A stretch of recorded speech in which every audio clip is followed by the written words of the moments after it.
Hare Krishna, Hare Krishna, Hare Krishna, Krishna Krishna, Hare Hare, Hare Ram, Ram Ram, Hare Hare. Thank you very much again for joining for this wonderful session of Gita course. Today being a special session. Today we are discussing not specifically the Bhagavad Gita, but in a sense we'll discuss the spirit of the Bhagavad Gita by discussing about the glories of the lotus feet of Sri Krishna Chaitanya Mahaprabhu. If you can hear me clearly and if you can see me properly, can you please raise your hand? Thank you very much. Please lower your hands again. Let's start with some kirtan.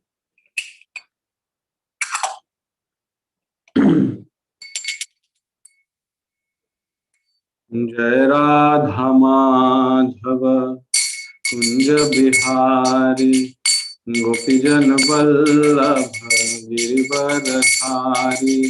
Jai Radha Madhava Kunja Bihari Gopijan Vallabha Girivardhari. Yashodanandana Brajjana Ranjana Yamuna Tiravanachari. Yashodanandana Brajjana Ranjana Yamuna Tiravanachari. Jai Radha Madhava Kunja Bihari Gopijana Vallabha Girivardhari. Jaya Radha Madhava Kunja Bihari Gopijana Vallabha Girivardhari. Jaya Radha Madhava Kunja Bihari Gopijana Vallabha Girivardhari. Yashodanandana Brajjana Ranjana Yamuna Tiravanachari. Yashodanandana Brajjana Ranjana Yamuna Tiravanachari. Hare Krishna, Hare Krishna, Krishna Krishna, Hare Hare, Hare Rama, Hare Rama, Rama Rama, Hare Hare. Hare Krishna, Hare Krishna, Krishna Krishna, Hare Hare, Hare Rama, Hare Rama, Rama Rama, Hare Hare. Jaya Radha Madhava Kunja Bihari Gopijana Vallabha Girivardhari. Jaya Radha Madhava Kunja Bihari Gopijana Vallabha Girivardhari. Yashodanandana Brajjana Ranjana Yamuna Tiravanachari. Yashodanandana Brajjana Ranjana Yamuna Tiravanachari. Hare Krishna, Hare Krishna, Krishna Krishna, Hare Hare, Hare Rama, Hare Rama, Rama Rama, Hare Hare, Hare Krishna, Hare Krishna, Krishna Krishna, Hare Hare, Hare Rama, Hare Rama, Rama Rama, Hare Hare. Jaya Radha Madhava Kunja Bihari Gopijana Vallabha Girivardhari. Jaya Radha Madhava Kunja Bihari Gopijana Vallabha Girivardhari.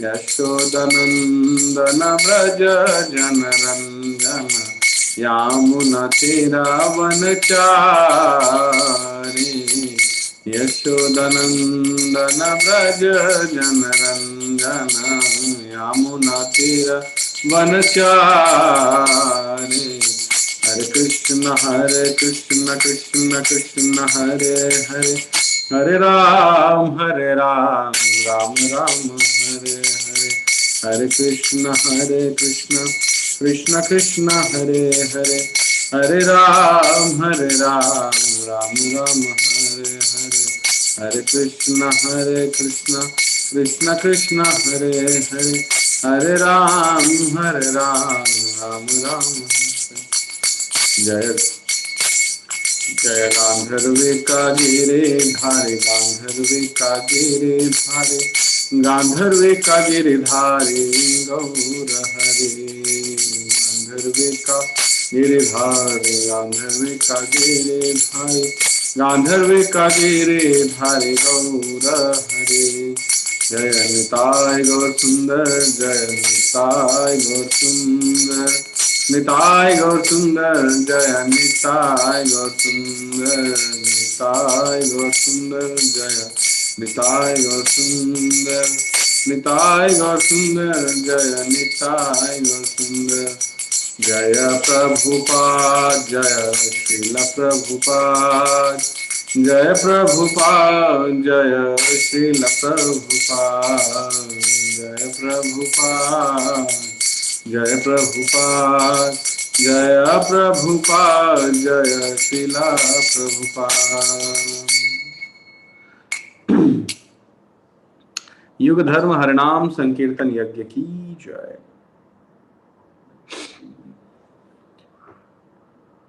ओम अज्ञानतिमिरन्धस्य ज्ञानाञ्जनशलाकया चक्षुरुन्मिलितं येन तस्मै श्रीगुरवे नमः। श्रीचैतन्यमनोभीष्टं स्थापितं येन भूतले स्वयं रूप कदा मह्यं ददाति स्वपदान्तिकं वन्देऽहं श्रीगुरोः श्रीयुतापदकमलं श्रीगुरुं वैष्णवांश्च श्रीरूपं साग्रजातं सहगणा रघुनाथान्वितं तं सजीवं साद्वैतं सावधूतं परिजनासहितं कृष्णचैतन्यदेवं श्रीराधा कृष्णपादां सहगणा ललिता श्रीविशाखान्वितांश्च हे कृष्ण करुणा सिन्धु दीनबन्धु जगत्पते गोपेश गोपिका कांत राधा कांत नमोस्तुते तप्त कांचन गौरांगी राधे वृंदावनेश्वरी वृषभानुसुते देवी प्रणमामि हरिप्रिये वाञ्छाकल्पतरुभ्यश्च कृपा सिन्धुभ्य एव च पतितनां पावनेभ्यो वैष्णवेभ्यो नमो नमः। जय श्री कृष्ण चैतन्य प्रभु नित्यानंद श्री अद्वैत गदाधर श्रीवासादि गौर भक्तवृंद हरे कृष्ण कृष्ण कृष्ण हरे हरे हरे राम राम राम हरे हरे। नमो विष्णुपादाय कृष्ण पृष्ठाय भूतले श्रीमते भक्ति वेदांत स्वामिन् इति नामिने नमस्ते सारस्वती देवे गौरवाणी प्रचारिणे निर्विशेष शून्यवादी पाश्चात्य देश तारिणे मुखं करोति वाचालं पंगं लंघयते गिरिं यत्कृपातमहं वन्दे श्रीगुरुं दीनतारिणं परमानन्दमाधवं श्रीचैतन्यैश्वरं हरिः ओम तत्सत्।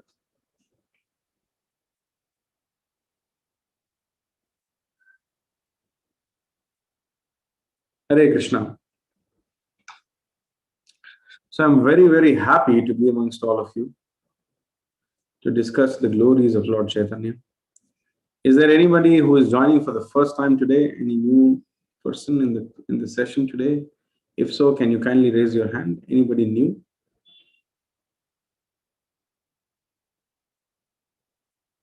Okay, Uday Kulkarni is saying that he is coming for the first time. Welcome, Uday Kulkarni. And I will quickly make someone as the co-host. Okay. Oh, Sakshi Bhatt. She's also raising her hand, telling that she has come for the first time. Thank you. Sakshi Bhatt Mataji, and Uday Kulkarni Prabhu for joining today's session. For those who are joining for the first time, do you know who is Lord Chaitanya? If yes, please raise your hand. If no, then please don't raise your hand. Okay, Sakshi Mataji does not know. Uday Prabhu, do you know who is Lord Chaitanya?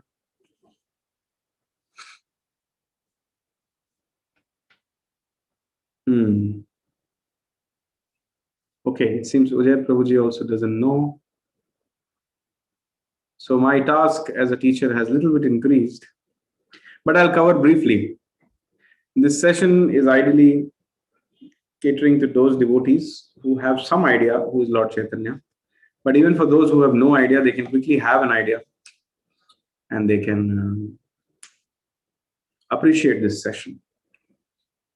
So in brief, Lord Chaitanya is Krishna himself who has incarnated in Kali Yuga. So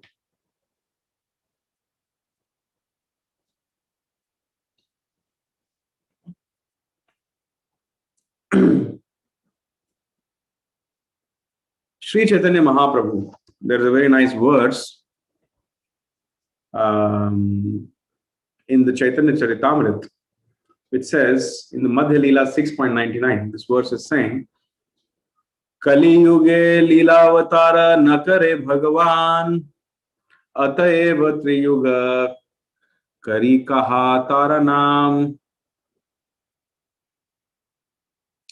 And the explanation of this verse is, in this age of Kali, the Supreme Personality of Godhead, Bhagavan, does not appear as a Lila Avatar, an incarnation to display wonderful pastimes. Therefore, he is known as Tri Yuga.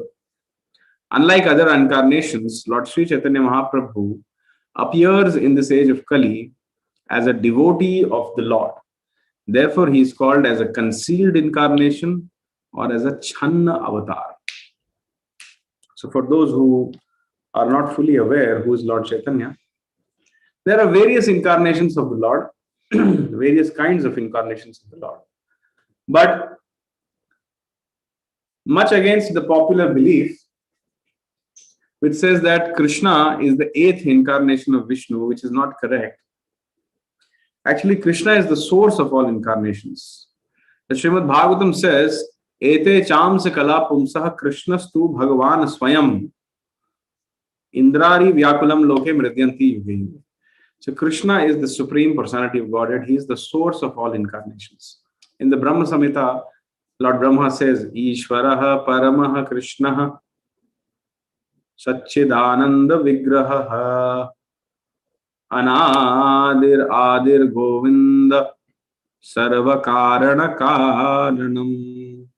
So Ishvara Paramaha Krishna. There are various Ishvaras, various controllers. But amongst all the controllers, the supreme most controller or the supreme Ishvara is Krishna. And he is not someone who is formless, no name, no form. Some people say God has no name. Some people say God has no form. Nirakar, Nirgun. But actually, Lord Brahma says, Satchidananda Vigraha. He is eternal, full of bliss, full of knowledge, and he has a spiritual form, Satchid Ananda Vigraha. Vigraha means form. His form is full of knowledge, full of bliss and eternal. That means he has a spiritual form. Satchidananda are the qualities of a spirit soul, and Krishna is the supreme soul. Just like we are a living being, Krishna is also a living being. We have consciousness, Krishna also has consciousness.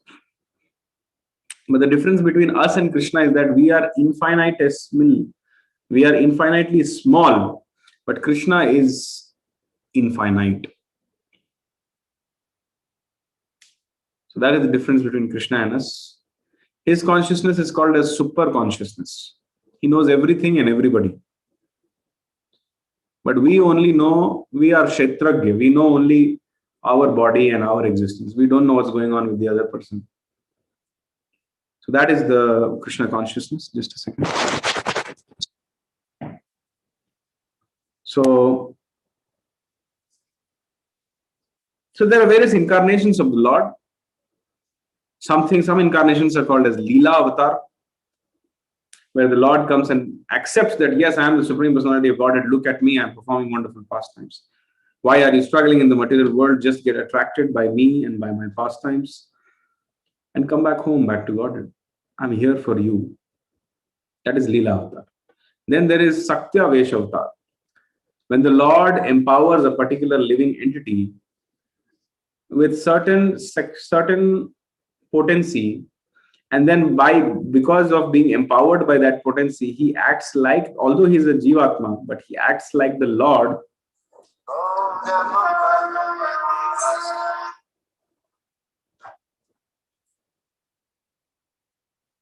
One second.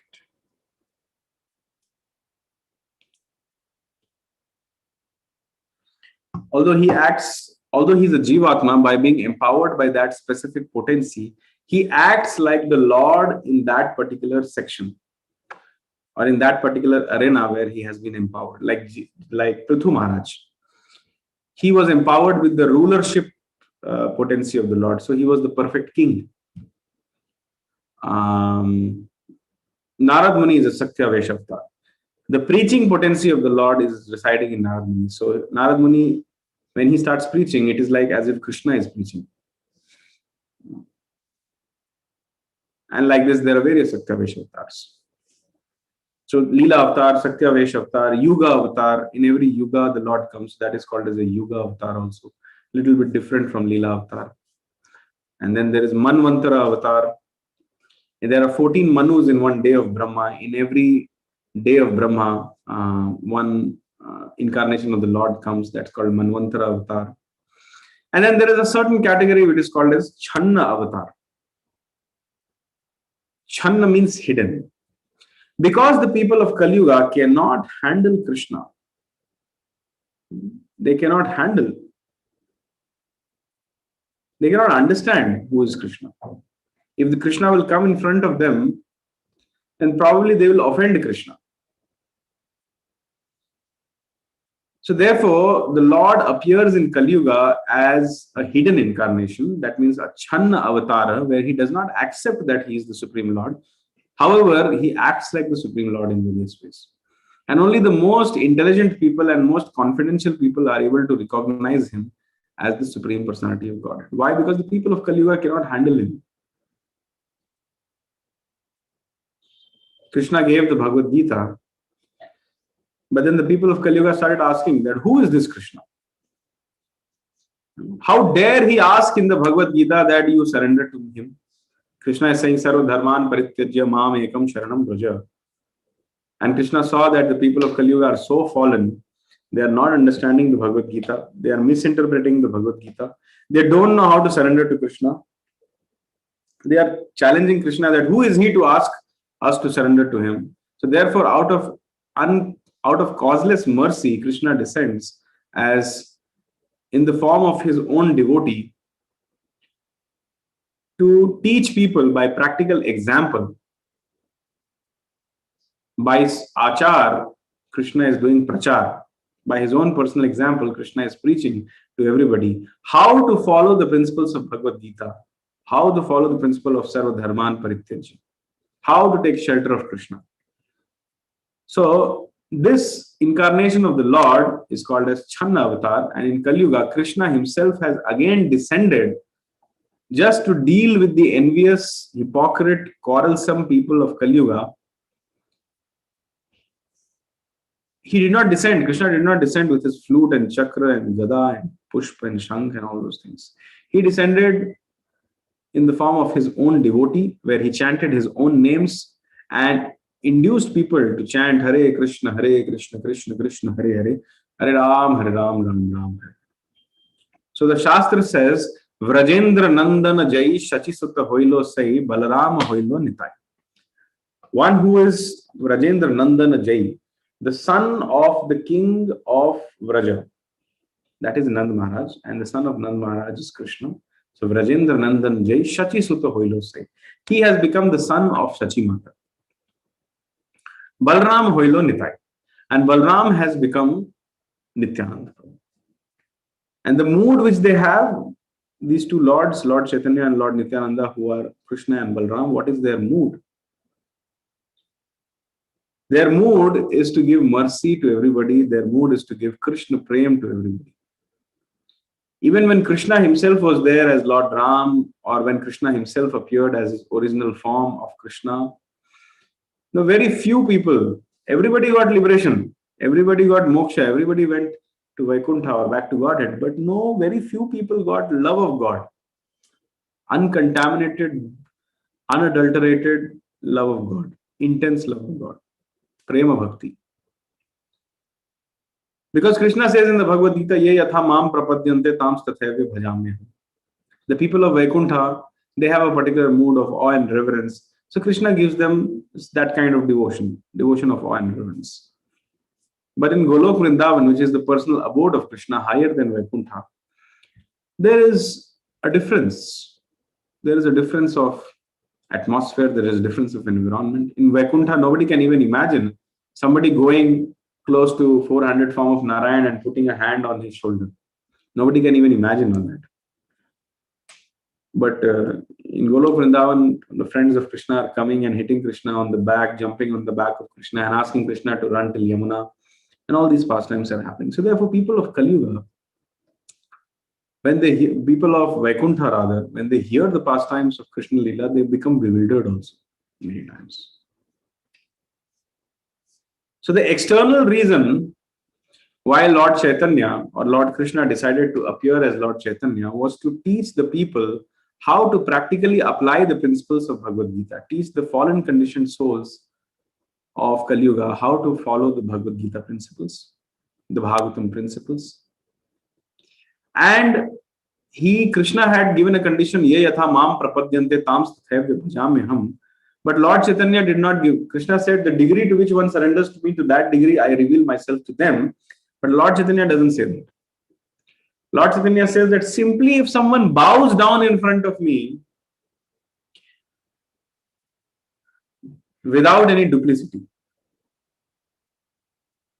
whether they want to do service for me or whether they don't want to do service for me, whether whatever is their situation, simply if they, even out of formality, if they, without any duplicity, if they just bow down in front of me, I will give them what?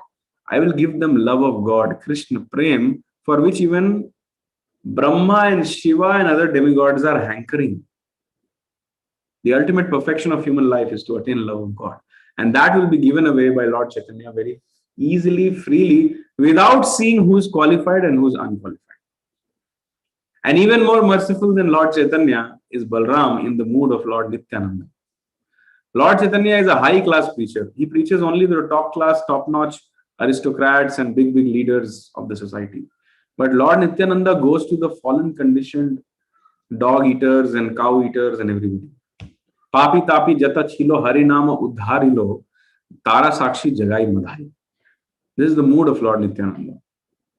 Lord Chaitanya is saying, okay, you don't want to become a devotee, you don't want to chant Hare Krishna, no problem. I will catch you and I will give you love of God, and then you will be stunned in ecstasy and you will chant Hare Krishna, Krishna Krishna, Hare Hare, Hare Ram, Ram Ram.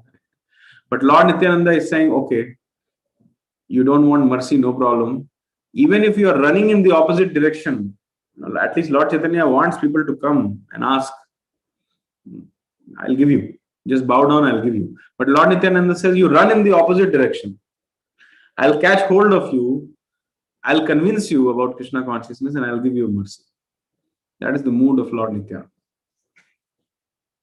Another example to explain the mood of Lord Nityananda, a very funny example. Suppose if somebody has to write an exam, then Krishna will say, you come and write the exam, and according to as you write, I'll help you. And according to what you write, you'll get the marks and you'll pass. I'll make sure that you pass.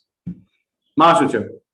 Sarva dharman parityajya mamekam sharanam vaja aham tvam sarva papebhyo mokshayishami mashucha. Don't have any doubt that I will not help you. I'll help you. Mashucha. Don't worry. That is Krishna's mood. Just practice Krishna consciousness. The degree to which one you surrender to me, I'll help you for sure. Lord Chaitanya's mood is, you just come to the examination hall. Whether you write or whether you don't write, Even if you are failing, I'll pass you. That is Lord Chaitanya's mood. That means whether you are qualified or whether you are unqualified, I will pass you in the exam and you'll go back home, back to Godhead. Only thing which you have to do is to appear for the exam. Only thing which you have to do is to sincerely, without duplicity, chant Hare Krishna. That's all. But Lord Nityananda's mood is that you don't come to the examination hall also. Stay in your room. I will only come to your room. You just take this blank paper, don't write any answer, just write your name on it, and I'll make sure that you go home back to Godhead. That is Lord Nityananda's mood. So this is Lord Chaitanya and Lord Nityananda, Krishna and Balram, in the mood of giving abundant mercy to everybody. So Lord Chaitanya, when he has appeared, he started a movement which is called as Lord Chaitanya's movement or the Sankirtan movement, where he himself started singing and dancing the names of the Lord publicly and showed to the general mass of people how by congregationally chanting Hare Krishna, Krishna Krishna, Hare Ram, Ram Ram, Hare Hare, one can cross over the ocean of birth and death. That's why it is said, Param Vijayate Shri Krishna Sankirtana. And it is not that we are simply coming up with assumptions. The arrival or the advent of Lord Chaitanya is mentioned in various scriptures. In the Bhagavatam, it is said, Krishna Varnam Tusha Krishnam Sango Pangastra Parshadam Yajnai Sankirtanai Prayah Yajantihi Sumedashaha. The Srimad Bhagavatam, the Garuda Puran, and the other Puranas, many places have given many references. Those who have attended the Gita course, they will know that there are many references of the advent of Lord Chaitanya. Primarily, Bhagavatam says, Krishna Varnam Tusha Krishnam. So Krishna himself will descend in Kali Yuga, but his complexion will be Tvisha Krishnam. That means not blackish, but golden. And he will come with Sango Pangastra Parshadam. He will come down with his friends, associates, confidential companions, weapons, and other things. Yajnai Sankirtanai Prayah. He will be the father of the Sankirtan Yajna movement. He will start the Sankirtan Yajna, which will be the Yuga Dharma of Kali Yuga. Yajnai Sankirtanai Prayah Yajantihi Sumedasha. And only those people who are Sumedasha, who are very intelligent, most intelligent in Kali Yuga, only they will be able to understand and recognize the Supreme Personality of Godhead, Lord Krishna, in the form of Lord Chaitanya and Lord Nityananda. And the movement which he will start will be very glorious. Why? Because Cheto Darpana Marjanam Bhava Mahadavagni Nirvapana. By chanting, by singing, and by dancing, and by accepting Krishna Prasad, by participating in this Sankirtan Yajna, in this Sankirtan movement of Lord Chaitanya, one's heart will get thoroughly cleansed. And one's heart will get freed of lust, anger, greed, illusion, enviousness, and attachments. So therefore, this movement of Lord Chaitanya is very glorious. So in this way, now I've given a brief explanation for all those who wanted a little bit background about Lord Chaitanya and Lord Nityananda. When Rupa Goswami, one of the students of Lord Chaitanya, met him, he prayed, Namo Mahavadanyaya Krishna Prema Pradayate Krishnaya Krishna Chaitanya Namine Gauratushe Namaha. So Rupa Goswami is telling Namo Mahavadanyaya.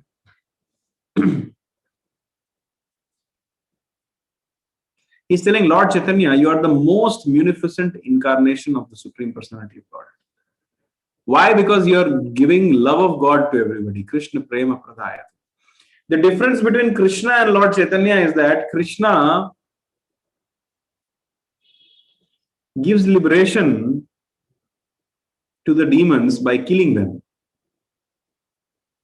But Lord Chaitanya, when he meets a demon, he doesn't kill the demon.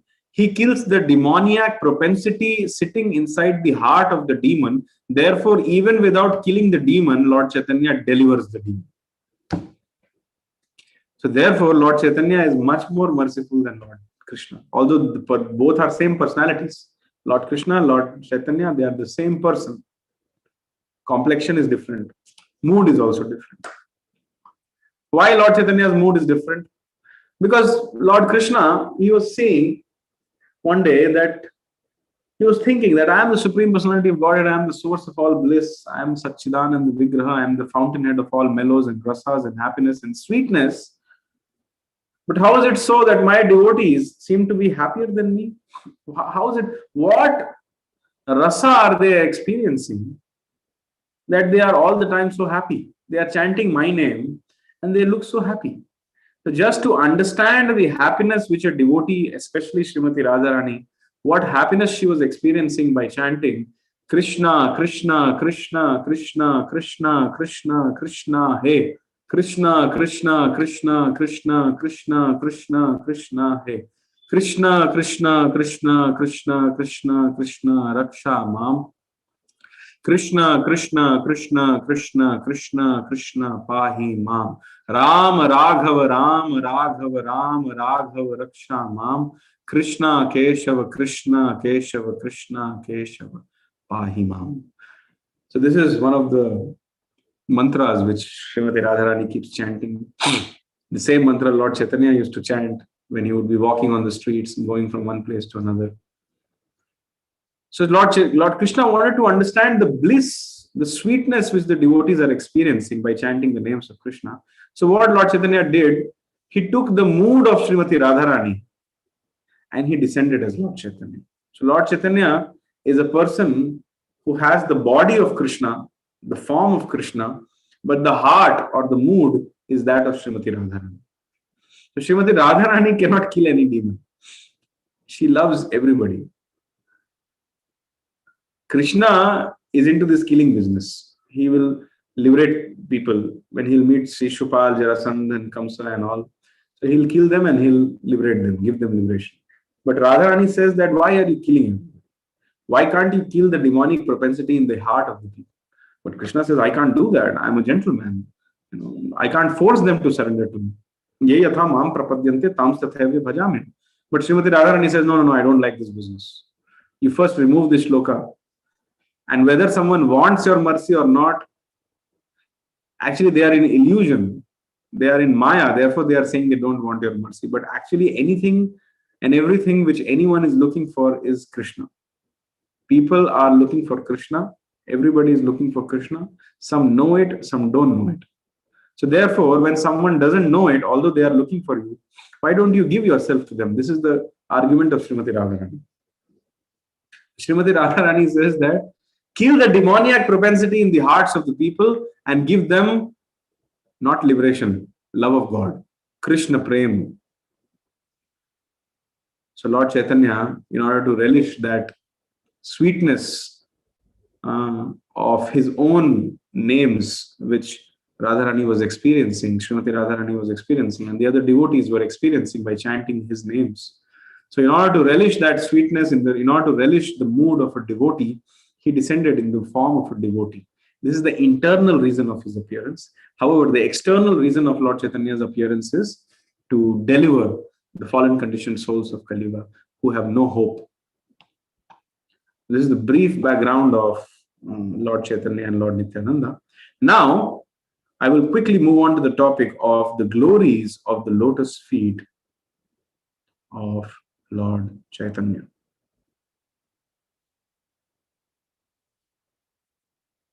I will share my screen, and there is a verse from the 11th canto of Srimad Bhagavatam, chapter 5, Shloka number 33.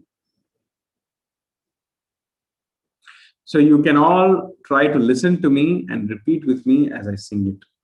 There are various meters in which one can sing this. I have chosen one of the popular meters.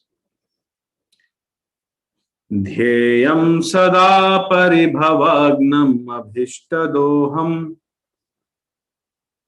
Tirthaspadam Shiva Virinchinutam Sharanyam Bhrityarthiham Pranatapala Bhavabdipotam Vande Mahapurushate Charanarvindam. Again, I'll repeat. You can all try to sing with me. Dhyayam Sada Paribhavagnam Abhishtadoham Tirthaspadam Shiva Virinchinutam Sharanyam Mrityarthiham Pranatapala Bhavabdipotam Vande Mahapurushate Charanarvindam. Once more we will sing. Dhyayam Sada Paribhavagnam Abhishtadoham Tirthaspadam Shiva Virinchinutam Sharanyam Mrityarthiham Pranatapala Bhavabdipotam Vande Mahapurushate Charanarvindam. Is somebody who has picked up nicely the meter, would someone like to recite this? You can raise your hand and I will unmute you. If you want to recite this verse, even if you want to say it in some other way, no problem. Is there anyone who wants to recite this? Mohan Prabhu, you can please kindly recite this verse. Hare Krishna, Dandavat Pranam. Thank you, Prabhuji. Yes. Dhyayam sada paribhavagnamabhishtadoham tirthaspadam shiva virinchinutam sharanyam bhrutyartiham pranatapala bhava vipotam vande mahapurushate charanaravindam. Krishna. Thank you, Mohan Prabhu. Hare Krishna. So, this verse is a very, very gem-like verse, which is talking about Lord Chaitanya actually. If you see the previous verse is the Krishna Varnam Tusha Krishnam Sango Pandastra Parshadam. That verse which I was saying, that Krishna descends in Kali Yuga in a golden complexion, that is the previous verse. And the next verse is further glorification of Lord Chaitanya, which talks about the 9 qualities of the lotus feet of Lord Chaitanya, or the personality of Lord Chaitanya.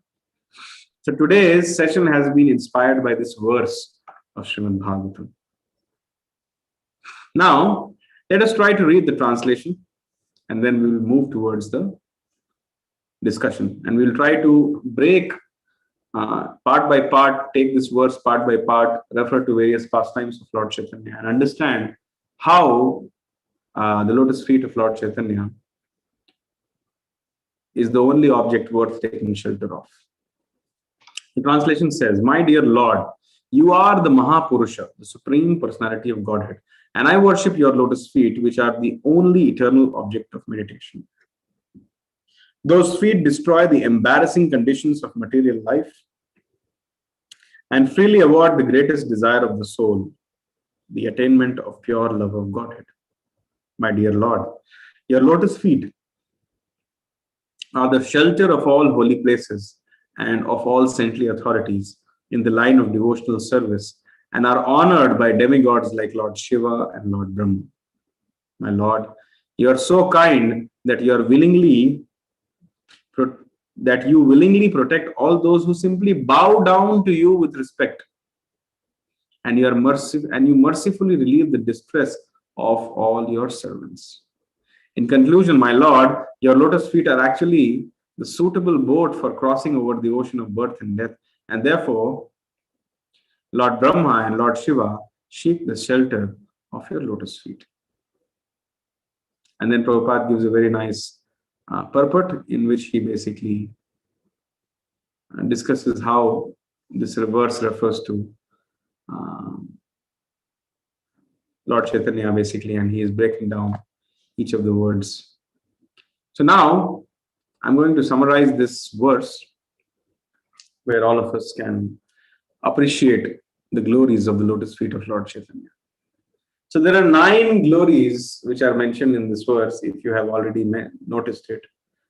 I'll again recite the verse and then I will use my fingers to denote the various glories.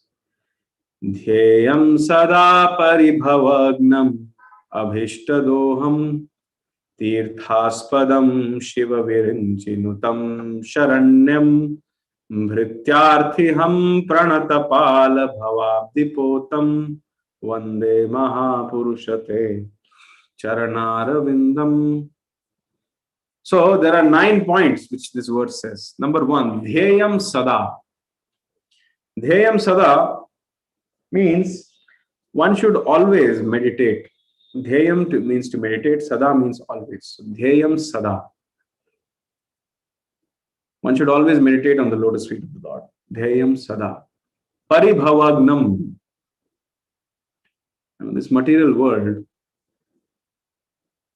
is a punishment, basically.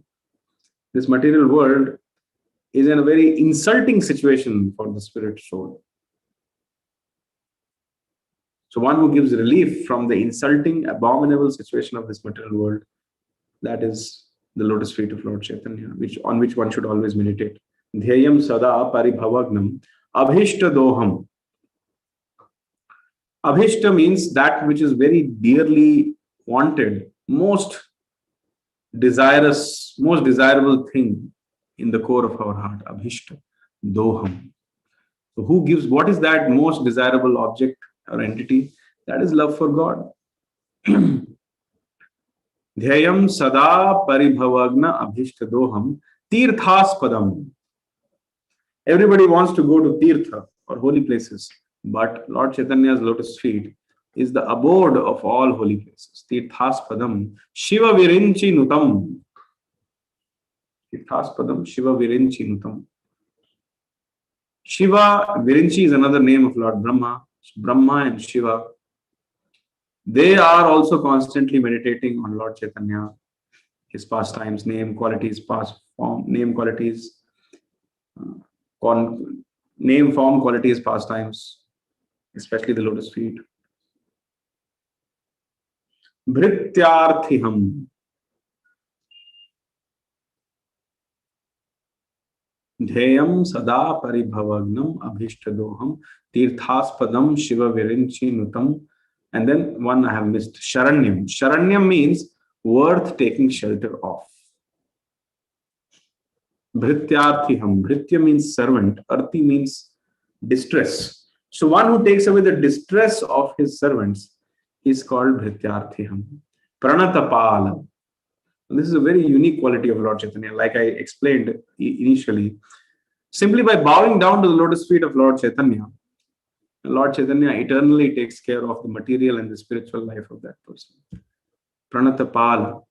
Bhavabdipotam. Bhava means ocean of birth and death. Bhava means ocean, abdi. Bhavabdi means ocean of birth and death. Potam means a boat. Bhavabdi Potam. So this is a boat in which you can just sit and cross over the ocean of birth and death very easily. Vande Mahapurushate Charanaravindam. So this verse is basically meant for glorifying or establishing Lord Chaitanya as a Mahapurush, and that how the entire world should pay obeisances. Vande Mahapurushate Charanaravindam. So I have just briefly explained the verse, and now I will take one quality in detail and I will explain to all of you. Starting with Dhyayam Sada. So as we have already discussed, Dhyayam means to meditate, Sada means always. So Srila Prabhupada tells in his purports, one who always meditates on the transcendental name, form, qualities and pastimes of the Lord, such a person is never affected by Maya. Such a person never falls down. Why? Because Krishna himself says, Daivi hi esha gunamai mama maya duratyaya mameva ye prapadyante maya metam tarantite. Krishna says that this divine energy of mind, this divine Maya of mind, which comprises the 3 modes of material nature, is very difficult, is impossible to overcome. Duratyaya. However, mameva ye prapadyante maya metam tarantite. Those who take shelter of only me, not any other demigod. Those who take shelter of me, maya metam tarantite. Those who take shelter of me, then I give them freedom from all the illusory effects of Maya. Dhyayam Sadam. So how to take shelter of Krishna? How to meditate on Krishna? So Krishna is not different from his name. Krishna's form is not different from Krishna. Krishna's qualities are not different from Krishna. Krishna Lila is not different from Krishna. So one has to meditate on the name, form, qualities, and pastimes of Krishna. In the fourth canto of Srimad Bhagavatam, 9th chapter, verse number 10, Dhruv Maharaj is saying, see, when we talk about meditation, I've often explained all of you that when you want to meditate on the form of the Lord, you should always start from the lotus feet, not directly look at the face. So meditation basically begins from the lotus feet. And this meditation on the name, form, qualities, or pastimes of the Lord is very important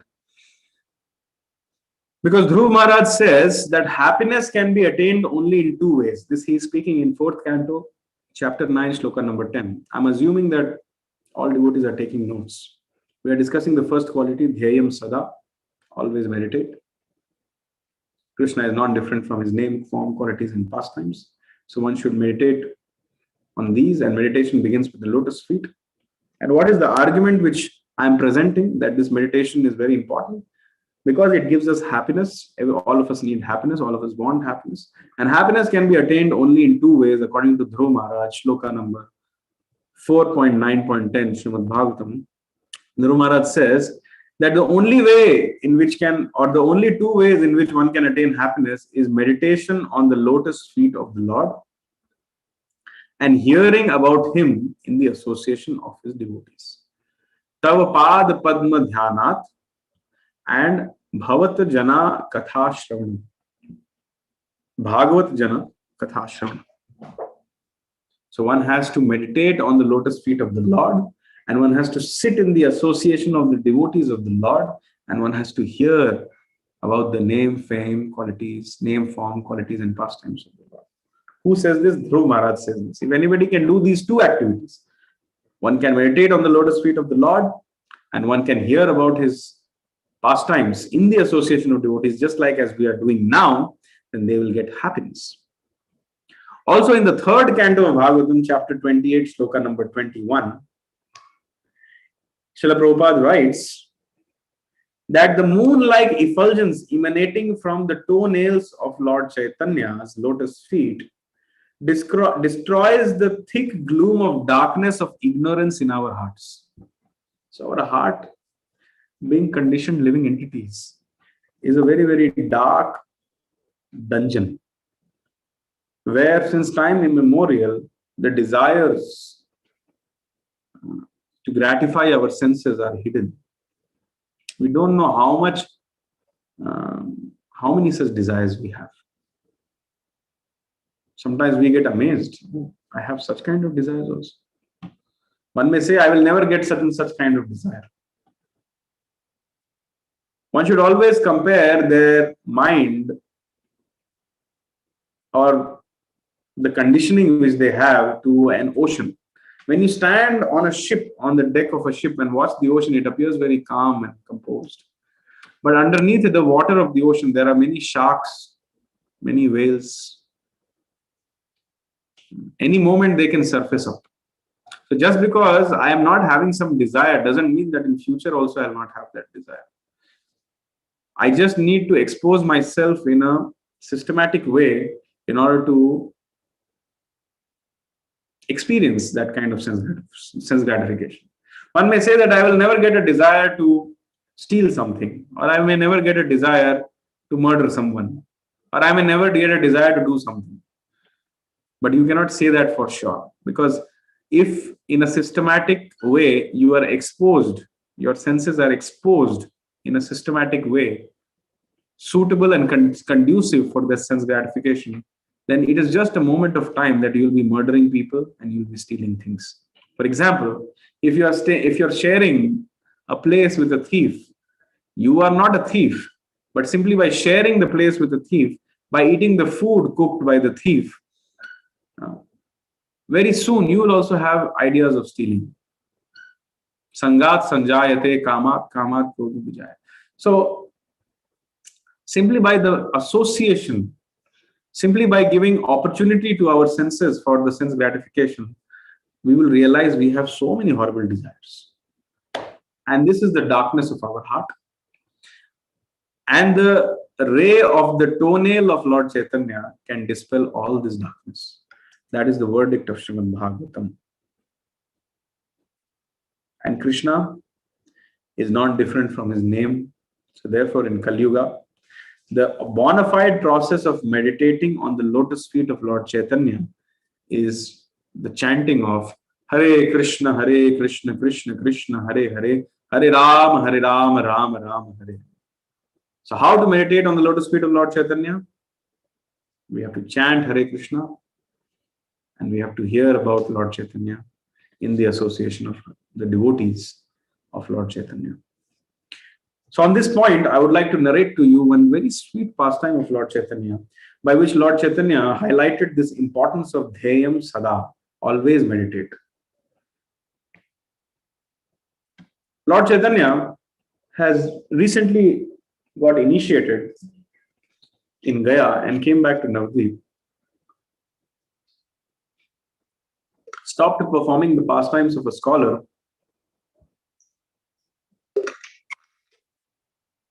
started performing the pastimes of a devotee.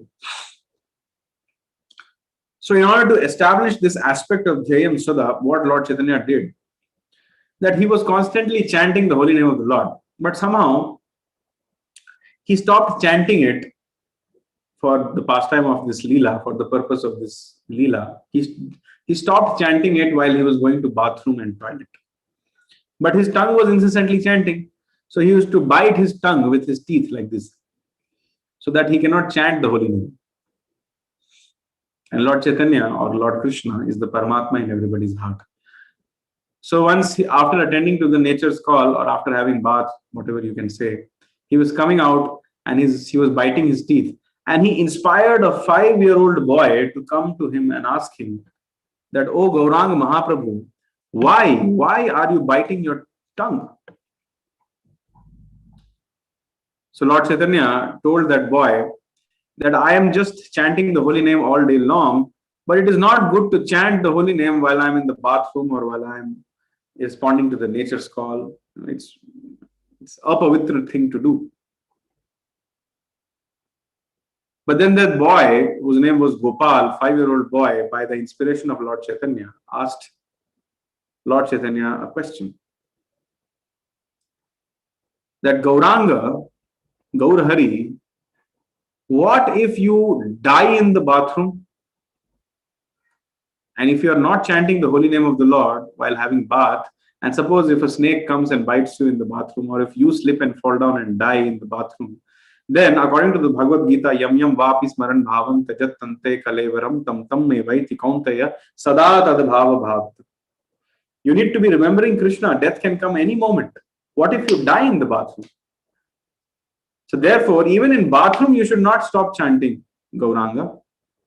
So Lord Chaitanya inspired the boy, 5-year-old boy, to speak like this. And therefore, through this boy, he taught a lesson to everybody in Navadvip that one should consistently, incessantly, 24 hours a day be chanting Hare Krishna, Krishna Krishna, Hare Hare, Hare Ram, Ram Ram, Hare Hare. And Lord Chaitanya or Gauranga or Nimai Pandit or Vishwambhar, he has many names. He named that boy as Gopal Guru from that day onwards. So in this way, Lord Chaitanya illustrated that everybody should consistently, incessantly meditate on the lotus feet of Lord Krishna or Lord Chaitanya by incessantly 24 hours a day chanting Hare Krishna, Krishna Krishna, Hare Hare, Hare Ram, Ram Ram, Hare. So this is the significance of Dhyayam Sadam. What happens if we don't do Dhyayam Sadam? It is said, Krishna bhulya div bhog vancha kare nikatastha maya jhapati adhar. Even for one moment, if you forget Krishna, in that very moment, Maya is ready to pounce upon you and tear you apart in pieces and drink your blood. Krishna bhulya jeev bhog vancha kare. The moment you forget Krishna, you want to do sense gratification. Nikatastha Maya. Maya is very nearby. just next to you. Dhaputiyadhari, immediately she'll catch you. Just like a wolf is very keenly observing a pigeon or a rabbit. And as soon as the rabbit becomes a little bit distracted, immediately the wolf will catch. And that is how Maya is waiting for us. And the only insurance against Maya is constant meditation on the lotus feet of Lord Chaitanya by chanting, by incessant chanting of Hare Krishna Mahamantra. Dhyayam Sadam. Now the next thing, next quality, the second glory of the lotus feet of Lord Chaitanya is Paribhavagnam. Paribhava, as I explained, is the insulting situation in material existence. Actually speaking, Paribhava means insult, Gnam means destroy or destruction. So our situation in this material world is very insulting, abominable, and at the same time we are meeting destruction in every step. The very fact that the blissful soul is trapped in this material world and is undergoing unnecessary suffering is called as Paribhavagnam. And simply by being in this material world, one is suffering so many miseries. The miseries can be classified as Adi Bhautik, Adi Daivik, Adhyatmik. Adhyatmic miseries means those miseries which come to us because of our own body and mind. Adi Bhautik miseries, those miseries which others give us. A mosquito can give us misery, a virus can give us misery, my relatives can give me misery, my boss can give me misery, my spouse can give me misery, my brother can give me misery, my neighbor can give me misery, like that. And Adi Daivik miseries means those miseries which come to us because of higher arrangements about which we cannot do anything, like earthquake, tsunami, pestilence, epidemics, and things like that. So we are all constantly harassed and embarrassed because of this Adhyatmic, Adibhautik, and Adidevik kleshas. And we, being part and parcel of Krishna, we are by nature Satchidanand. We are Anandamaya Abhyasat. We are meant to be completely blissful, completely eternal, and full of all knowledge. That is our natural state of existence. However, being conditioned by the modes of material nature and the anarthas like lust, greed, anger, illusion, enviousness, and attachments, we have started to think that this is our natural condition. However, somewhere in the core of our heart, we understand that this is not our natural condition. Therefore, nobody wants to die because the soul is eternal. Dying is a foreign concept for the soul. So therefore, nobody wants to die. Even the small objects which we have around us, we want it forever. We don't want it for 2 days or 5 days. We want it forever. Because we are Anandamaya Abhyasat. By nature, we are eternal, blissful, and full of knowledge. But in Kali Yuga, especially, but in material world, especially in Kali Yuga, we are in a very insulting, abominable situation.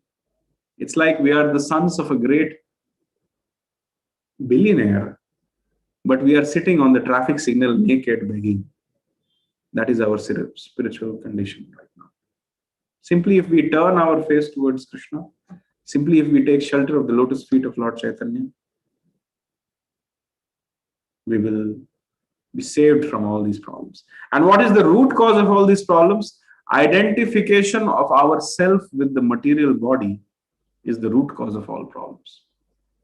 Such false identification makes one believe that I'm a body, I'm an Indian, I'm Australian, I'm German, I'm cat, I'm dog.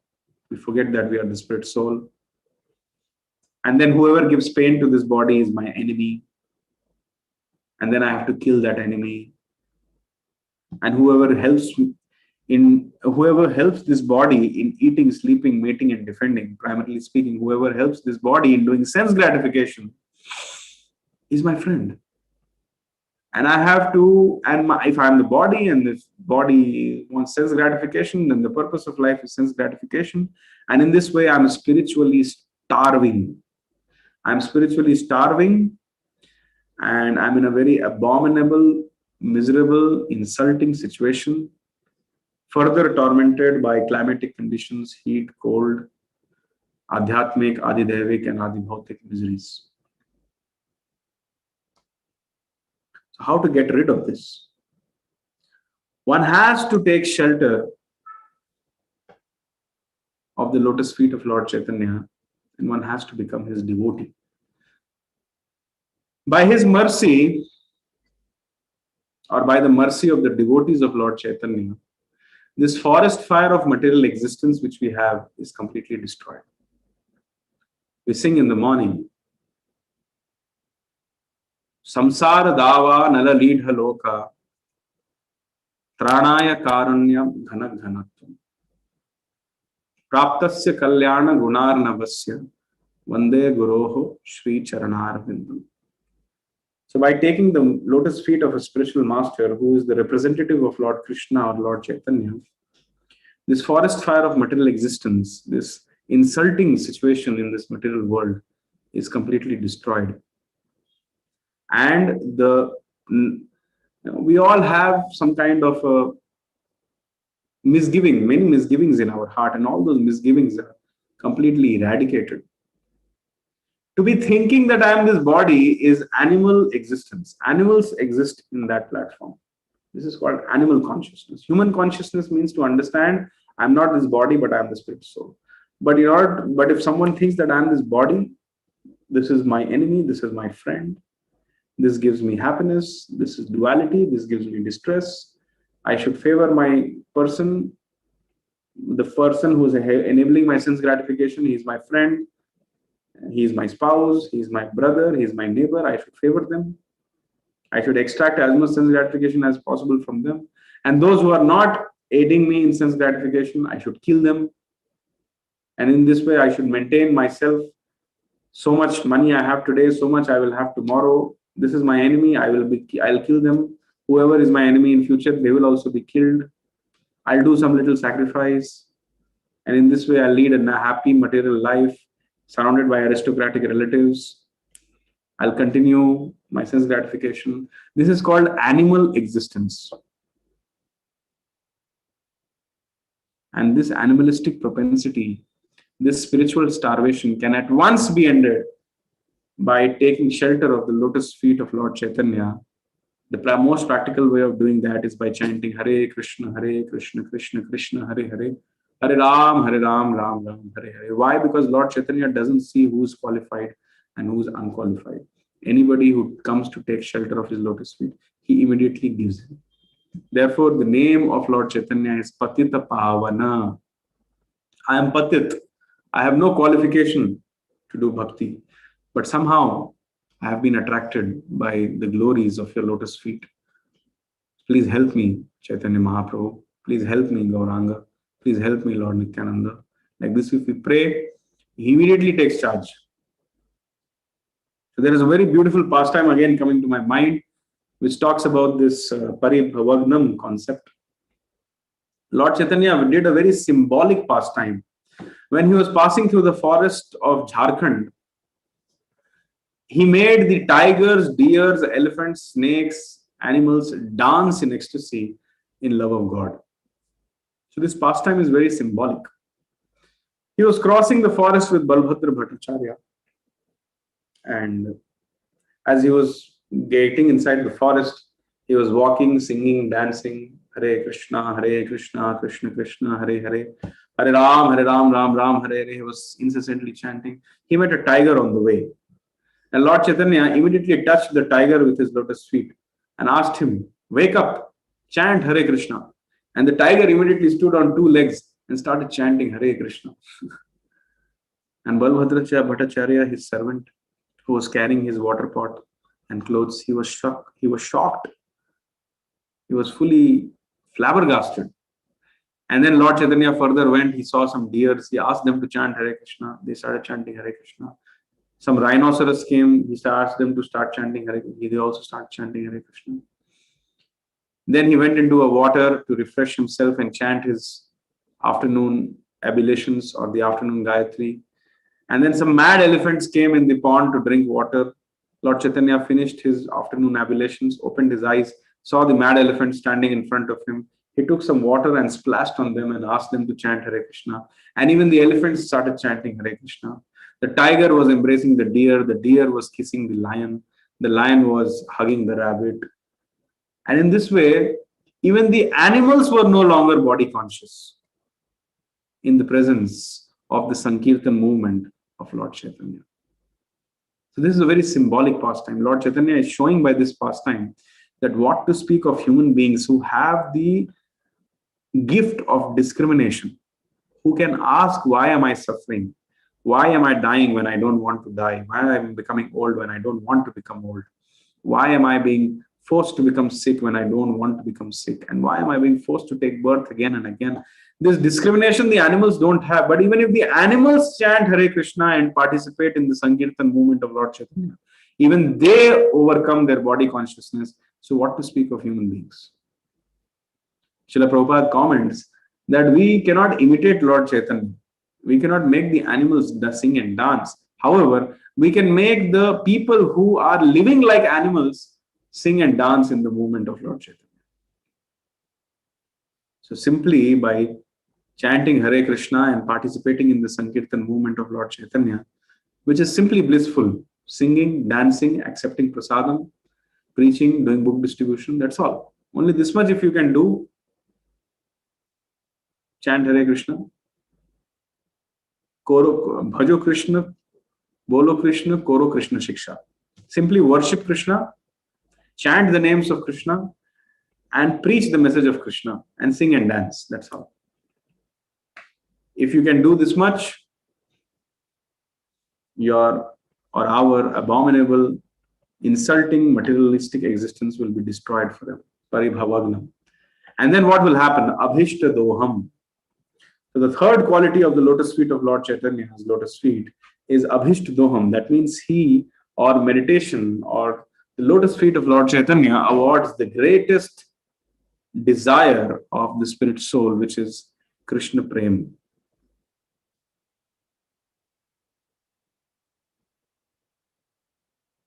So this Krishna Prem is far beyond the other Purusharth or far beyond the other achievements. General populace is behind Dharma, Artha, Kama and Moksha. Religion, religiosity, economic development, sense gratification, and the desire to be freed from all material miseries. Liberation. Somebody asked me what is the difference between love of God and liberation. Liberation means the desire to be freed from material miseries. And love of Godhead is uncontaminated and is not subject to this desire. One can continue to have the love of God and still remain in the material world and be blissful. So, higher than Dharma, Artha, Kama and Moksha is the Pancham Purusharth, that is Krishna Prem. And that is the greatest desire of the spirit soul. The entire Srimad Bhagavatam is full of such evidences where personalities like Hiranyakashipu, who had all different kinds of Dharma, Artha, Kama and Moksha at his disposal. He could literally do anything. If he would feel a little hot, he would just move his eyebrow and the sun would reduce its temperature. That was the degree of control he had. He had got a benediction of being Sarvagya to some potency. Just like Brahma and Shiva, they know whatever is happening everywhere in the universe. But Hiranyakashipu was also having that potency where he could know what is happening, where is what happening. But still he was not happy. Why? Because he did not get this love of God. So this proves that the real desire of the spirit soul is to experience, to get an experience of Krishna, to get an experience of the uncontaminated, uninterrupted, unmotivated bliss of Krishna consciousness. Once someone gets this, then they don't want anything else in life. Happiness means once you get it, you're just done. Once you get the holy name of the Lord, after that you don't want anything else in life. You and the holy name can simply spend the entire life together. However, if you have a car, if you have a house, if you have a dog, if you have a spouse, if you have a property, if you have a degree, if you have a gun, if you have respect, if you have beauty, if you have wealth, if you have name and fame, if you have strength, if you have influence, if you have whatever, all this will not satisfy you. The only thing which will satisfy us is the love of God. Just as the dharma of the sugar is to be sugary or sweet, similarly, the dharma of spirit soul is to do service. That is why all of us are doing service all the time. Someone is serving their boss, someone is serving their spouse, someone is serving their apartment community, somebody is serving their job, somebody is serving their state, somebody is serving their country, somebody is serving their bad habits. It is not possible for someone to exist without being in the state of service. But however, even after doing so much service, nobody is happy because the right person is not being served. So simply if we can start serving Krishna, that is our abhishta. And that intelligence, that buddhi yoga of engaging in Krishna's, in the service of the lotus feet of Lord Krishna or Lord Chaitanya, this intelligence, right now the intelligence is multi-branched. It wants to do many things. But the determination to be to have that single-minded focus to do devotional service is a gift given by Lord Chaitanya, especially for the people of Kali Yuga, who don't even deserve this gift. But Lord Chaitanya is easily giving it to them. Abhishta doham. And the best example or the best pastime by which we can further nicely understand this point is the pastime of Jagai and Madhai. I think many of you know this. Jagai and Madhai, you would open the scriptures and they would find out which sin they have not done. And then they would circle that sin, go out that day, do that sin, come back and tick in the scripture. Somehow they were trying to find some happiness by committing various kinds of sense gratification and various kinds of sinful activities, but they were not getting that happiness. That's why they used to try to run away from the actual reality by so much intoxication and so much sinful propensities. However, when they got the mercy of Lord Nityananda and when they got the mercy of Lord Chaitanya, in just one day, in just one moment, in just one instance, they gave up their sinful propensities and sinful life. What does it mean? If somebody has a lifetime of practice of sinful propensities and sinful habits, how can they give it in one moment? The Bhagavad Gita says, Vishya vinivartante niraharasya dehinam rasavarjam rasopyasya param drishtva nivartate. The soul has many desires for sense gratification. Even if the soul tries to disengage from those desires, still the taste of that sense gratification remains. However, if the soul engages in a higher consciousness or in a higher engagement, param drishtva nivartate, then getting that higher taste, once the soul gets that higher taste, he becomes fixed in his consciousness. So Jagai and Madhai had a lifetime of practice of Krishna, of sinful habits. But once they got the mercy of the lotus feet of Lord Nityananda and lotus feet of Lord Chaitanya, and immediately they turned over a new leaf and they became great Vaishnavas, great saints, and Lord Chaitanya and Lord Nityananda delivered them. So this means that the abhisht of Jagai and Madhai was love of God. Even the most sinful people want love of God. And that Krishna will not provide that, because he will say, Ye yatha mam prapadyante tam sathya bhajame. No, you are not qualified. But Lord Chaitanya will see, no, this Jagai has somehow served my Nityananda. Therefore, I will give him love of God. Brahma and Shiva will come and say, but I never got it. Doesn't matter. He has pleased Lord Nityananda, I will give him. Yamaraj will say, he's not qualified. Doesn't matter. I'm supremely independent. I'll do what I want. I am the Supreme Lord. I'll give him love of God. And all Yamaraj, Brahma and Shiva will faint in ecstasy, seeing the supremely independent, merciful behavior of Lord Chaitanya and Lord Nityananda. So therefore, if we take shelter of the lotus feet of Lord Chaitanya, one will get Krishna Prem. Therefore, even the demigods are taking birth as human beings in Kali Yuga, just to get this benediction of Krishna Prem. So, Dhyayam Sadam Paribhavagnam Abhishtadoham Tirthaspadam. The fourth quality of the lotus feet of Lord Chaitanya is that Lord Chaitanya's lotus feet is the abode or the shelter of all holy places, and all saintly personalities take shelter there.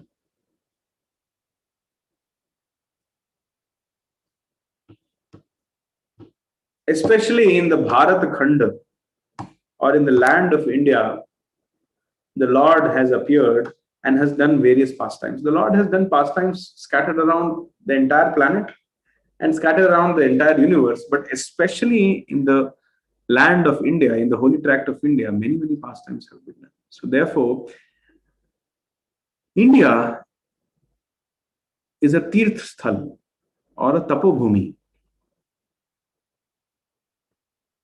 But if you travel around the world, you will find many devotees who save for a lifetime just to get a glimpse of this land.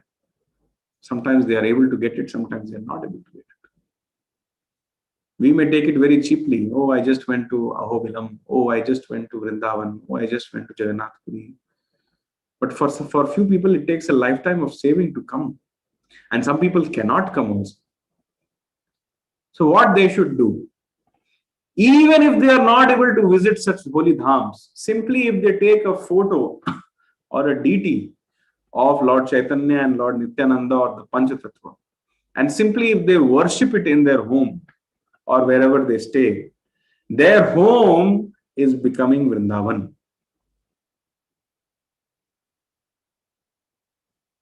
When Lord Chaitanya, after having taken sannyas, desired to go to Vrindavan,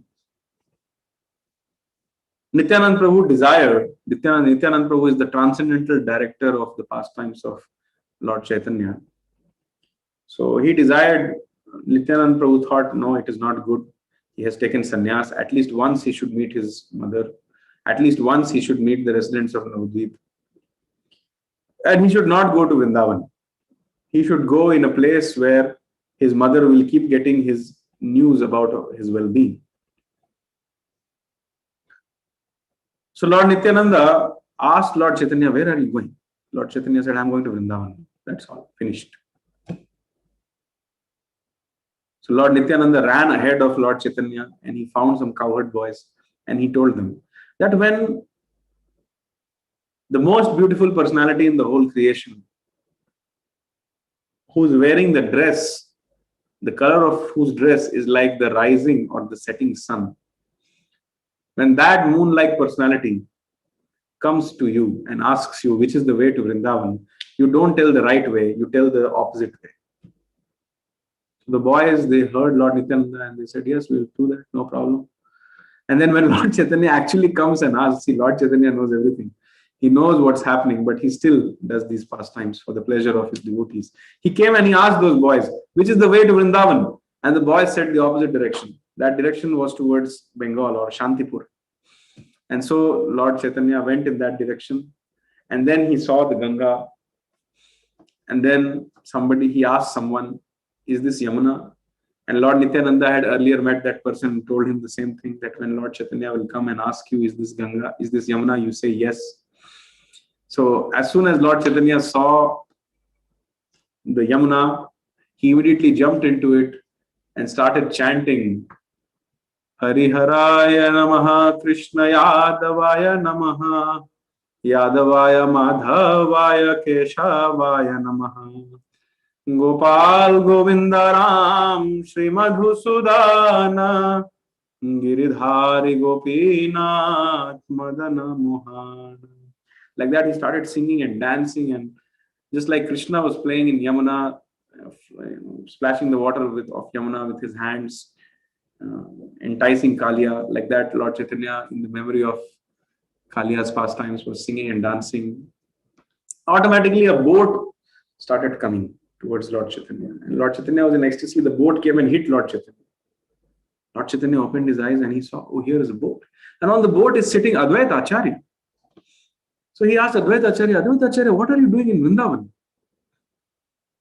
And Advaita Acharya was carrying a fresh pair of clothes and some towels for Lord Chaitanya. That means everything was planned by Lord Nityananda. So Advaita Acharya came and told, this is not Vrindavan, this is Shantipur, and you are having bath in Ganga. My dear Lord, please take this fresh pair of clothes. Please come to my house. Your mother is waiting. She has cooked a nice meal for you. Thousands and thousands of people of Navdeep have come to take your darshan. Please come. So Lord Chaitanya showed some transcendental anger, saying that Nityananda again cheated me. But then Advaita Acharya, who is the combination of Mahavishnu and Lord Sadashiv, he smiled and said, my dear Gaurahari, wherever you are, there is Vrindavan. So this is the statement made by Advaita Acharya. Wherever is Lord Chaitanya, that place is Vrindavan.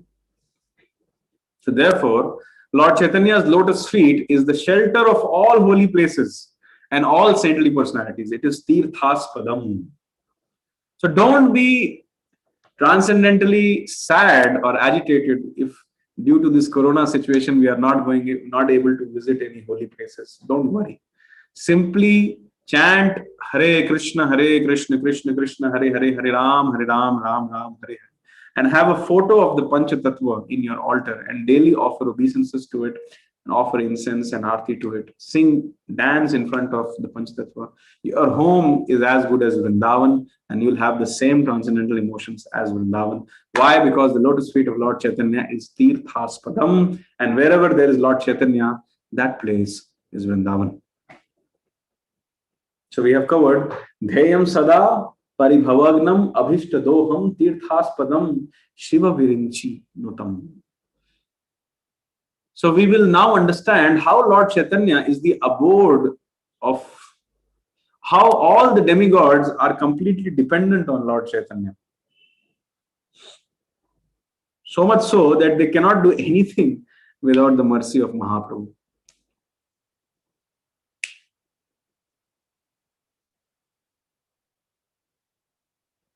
Once Lord Shiva was absorbed in deep meditation, and all of a sudden he started shouting Gauranga, Gauranga, Gauranga, Gauranga, Gauranga, Gauranga, Gauranga, Gauranga, Gauranga, Gauranga, Gauranga. Like that he started chanting and he was mad and he started dancing. And while he was dancing, his clothes fell off, his hair got opened, the snake fell down, snake also frightened and ran away. And Mother Parvati was astonished that what has happened to my husband? He never looked so transcendentally mad. So somehow she pacified Lord Shiva and then asked him, what is this? What are you doing?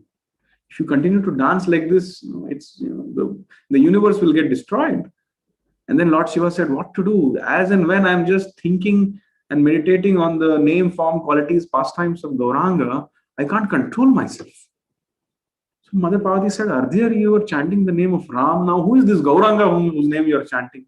Then Lord Shiva explained that Gauranga is Lord Chaitanya, the most merciful incarnation of Lord Krishna, who is an eternal personality.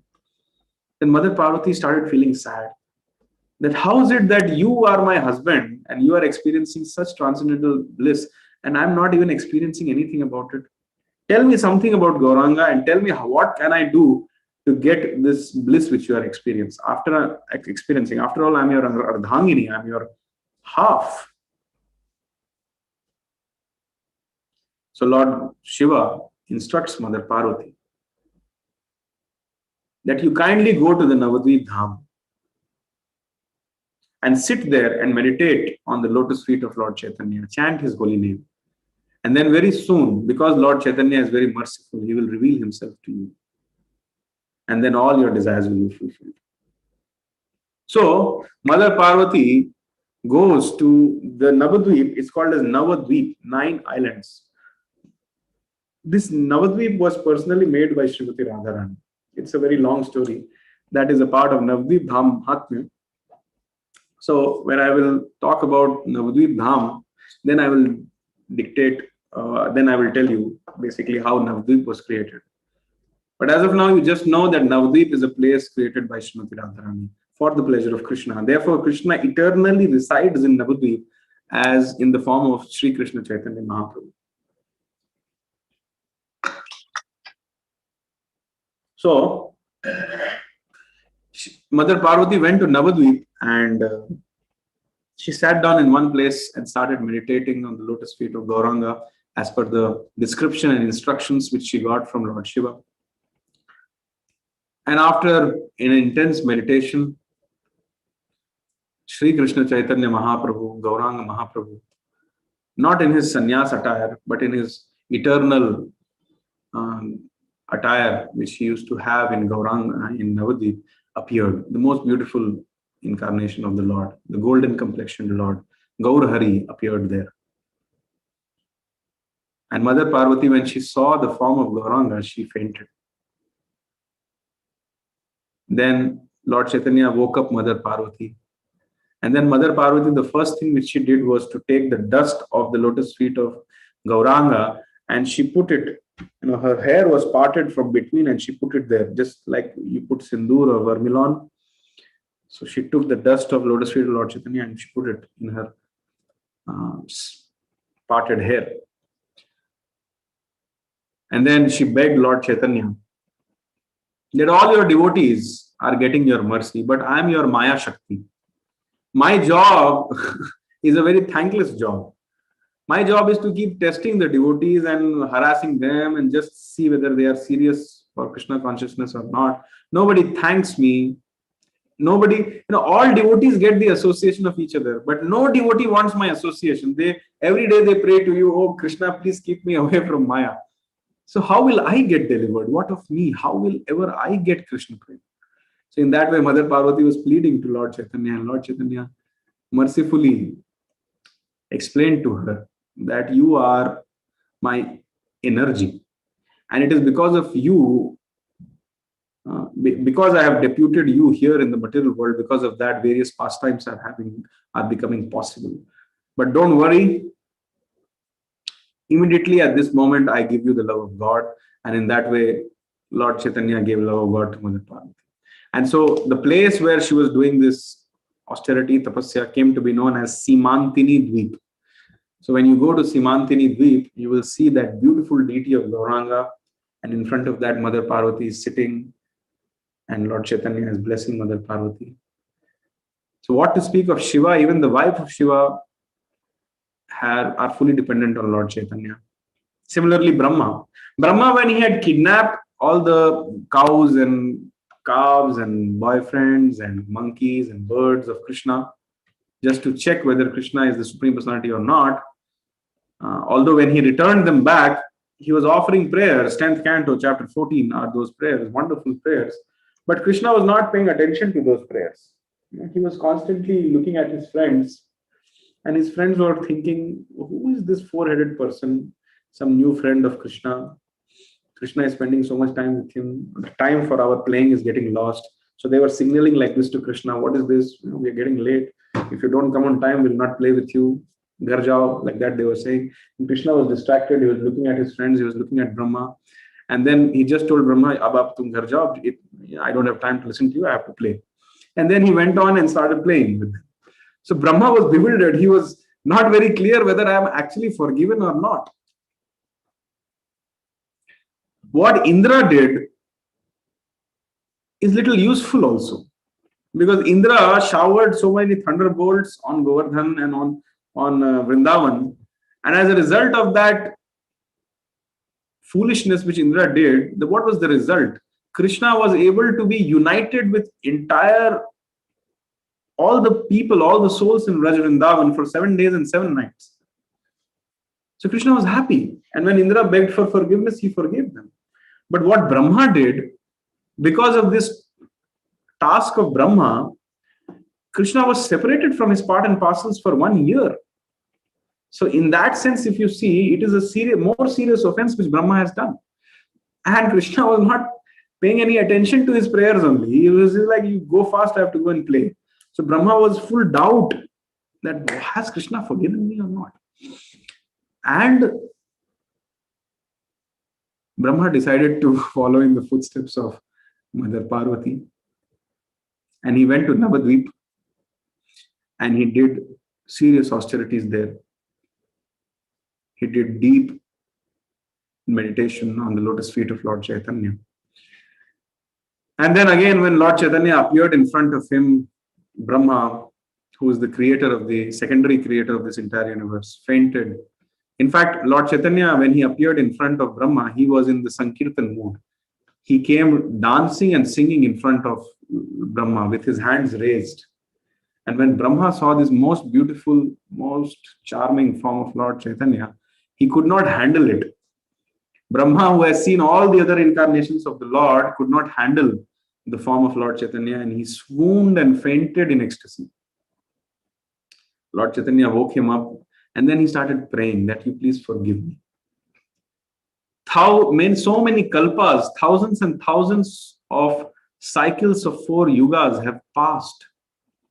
But still, this propensity of doing offenses is still there in my heart. Please take note that in one day of Brahma, there is 1,000 cycles of 4 yugas. When 4 yugas pass, it is called one Divya Yuga. So there are 1,000 Divya Yugas in one day of Brahma. And one day of Brahma is 12 hours and one night of Brahma is 12 hours. So like that, one day of Brahma is often sometimes called as Kalpa also. And like this, Brahma lives for 100 years and each year has 365 days. So you can just imagine. So our Brahma presently is 55 years old. So he was telling to Lord Chaitanya that half my life has passed, but I'm still doing offenses against you. What is the hope for me? So Lord Chaitanya told, don't worry. I will cure you completely of this offensive propensity. You will take birth. I will give you a chance to associate with me in my Chaitanya Lila, where you will take birth in the family of Muslims and you will chant 3 lakh names every day. That means you will chant 192 rounds of Hare Krishna Mahamantra every day. And then when you will be quitting your body, you will be seeing my moon-like face. And in my personal presence, you will quit your body. And in this way, when you spend your time with me, when I'm in my most munificent incarnation of Chaitanya, simply by spending time with me, simply by chanting 3 lakh names every day, for the rest of eternity, you will be freed from this offensive mentality. So this is a boon which we have never heard of in the Vedas also. Such kind of boon Lord Chaitanya gave to Brahma. That never in future also you will make any offense. We never hear such things. We always hear that we have to be careful in Krishna consciousness. But Lord Chaitanya is so merciful that he can remove the offensive mentality from the root. Shiva Virinchi Nutam. So we have covered Dhyayam Sadam Paribhavagnam Abhishtadoham Tirthaspadam Shiva Virinchi Nutam. 6th quality of the lotus feet of Lord Chaitanya is that Sharanyam. Lord Chaitanya's lotus feet is the only object worth taking shelter of. Nobody is safe, as I was explaining. Nobody, even whether it is Shiva, Brahma, Parvati, or whoever, Indra, Chandra, Varuna, nobody is safe in this material world without taking shelter of the lotus feet of Lord Chaitanya, especially in Kali Yuga. Because in Kali Yuga, there is no other way to attain love of God. One cannot directly approach Radha and Krishna in Kali Yuga. It's not possible.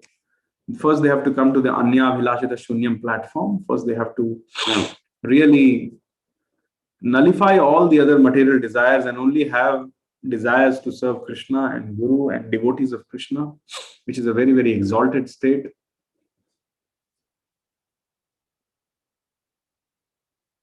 Atmendriya Priti Vancha, Tari Bole Kam, Krishnendriya Priti Ichha Dhare Premanam.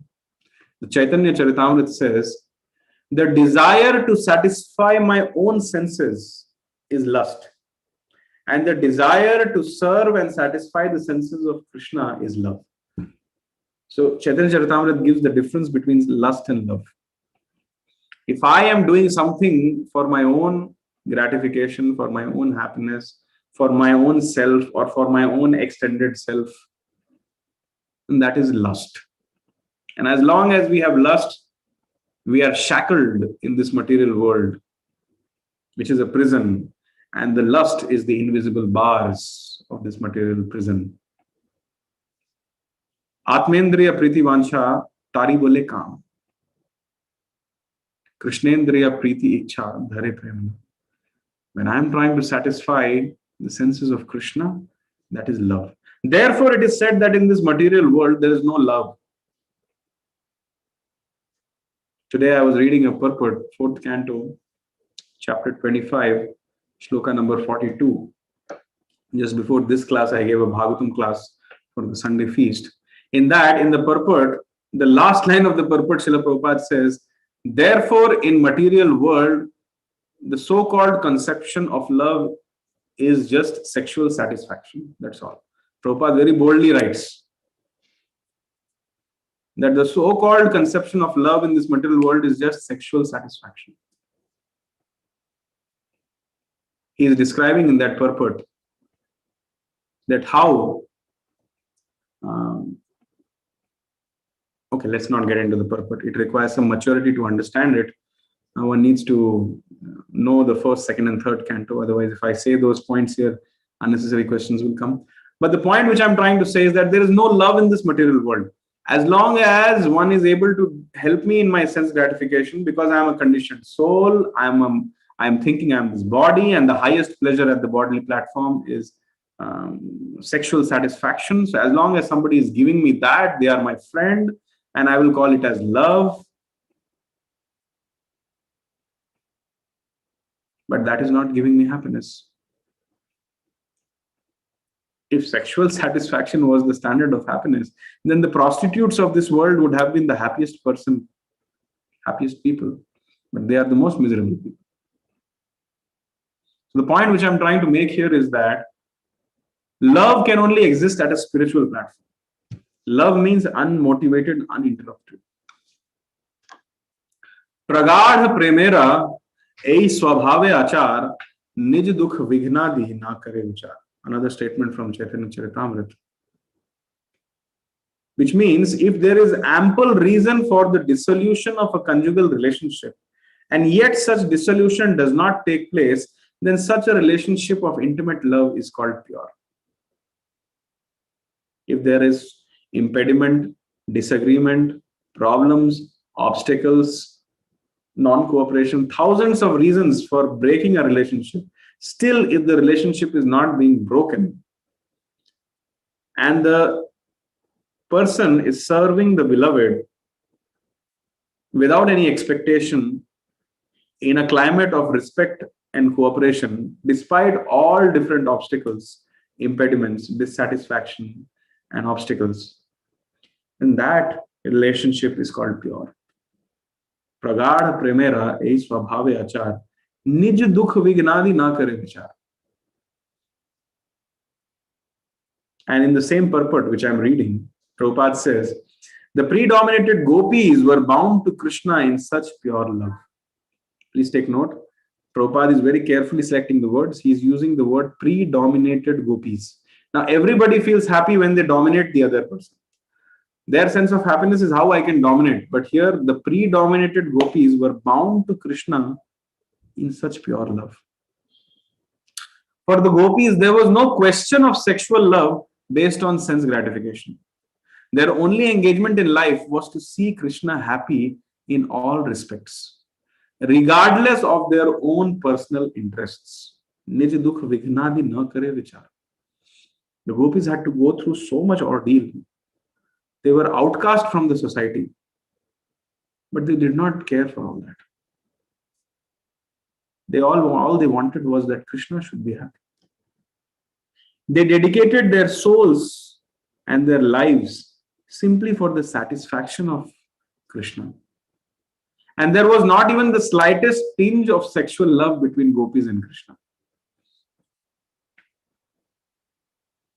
Krishna, a young teenager, 11, 12-year-old boy, surrounded by thousands and thousands of lakhs and lakhs of gopis, all desiring to simply dedicate their life for him. But Krishna, being Jitendriya, never engaged in sexual union with anybody. Similarly, the gopis also never demanded. See, the gopis are not the Supreme Personality of Godhead. They may not be in the same position as Krishna, but they also never demanded. So this means that love has got nothing to do with lust. Love and lust are diametrically opposite to each other. Love is at the spiritual platform and lust is the perverted reflection of love and is at the bodily gross platform.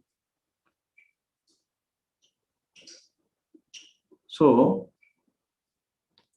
the point which I'm trying to make here is only when somebody surrenders to the lotus feet of Krishna, only when somebody surrenders to the lotus feet of Lord Chaitanya, are they able to rise to this spiritual platform of love. Why? Because Lord Chaitanya only gives them this love of God. Otherwise, we can never achieve it. So the only person worth taking shelter in this material world or in the entire creation is Lord Chaitanya. Sharanyam. I'm just thinking of some pastime which will be making sense.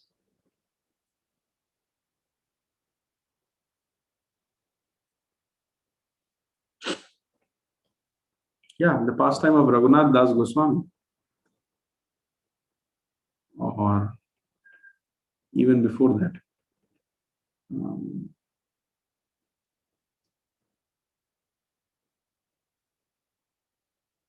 There are so many pastimes, but right now one pastime is not coming.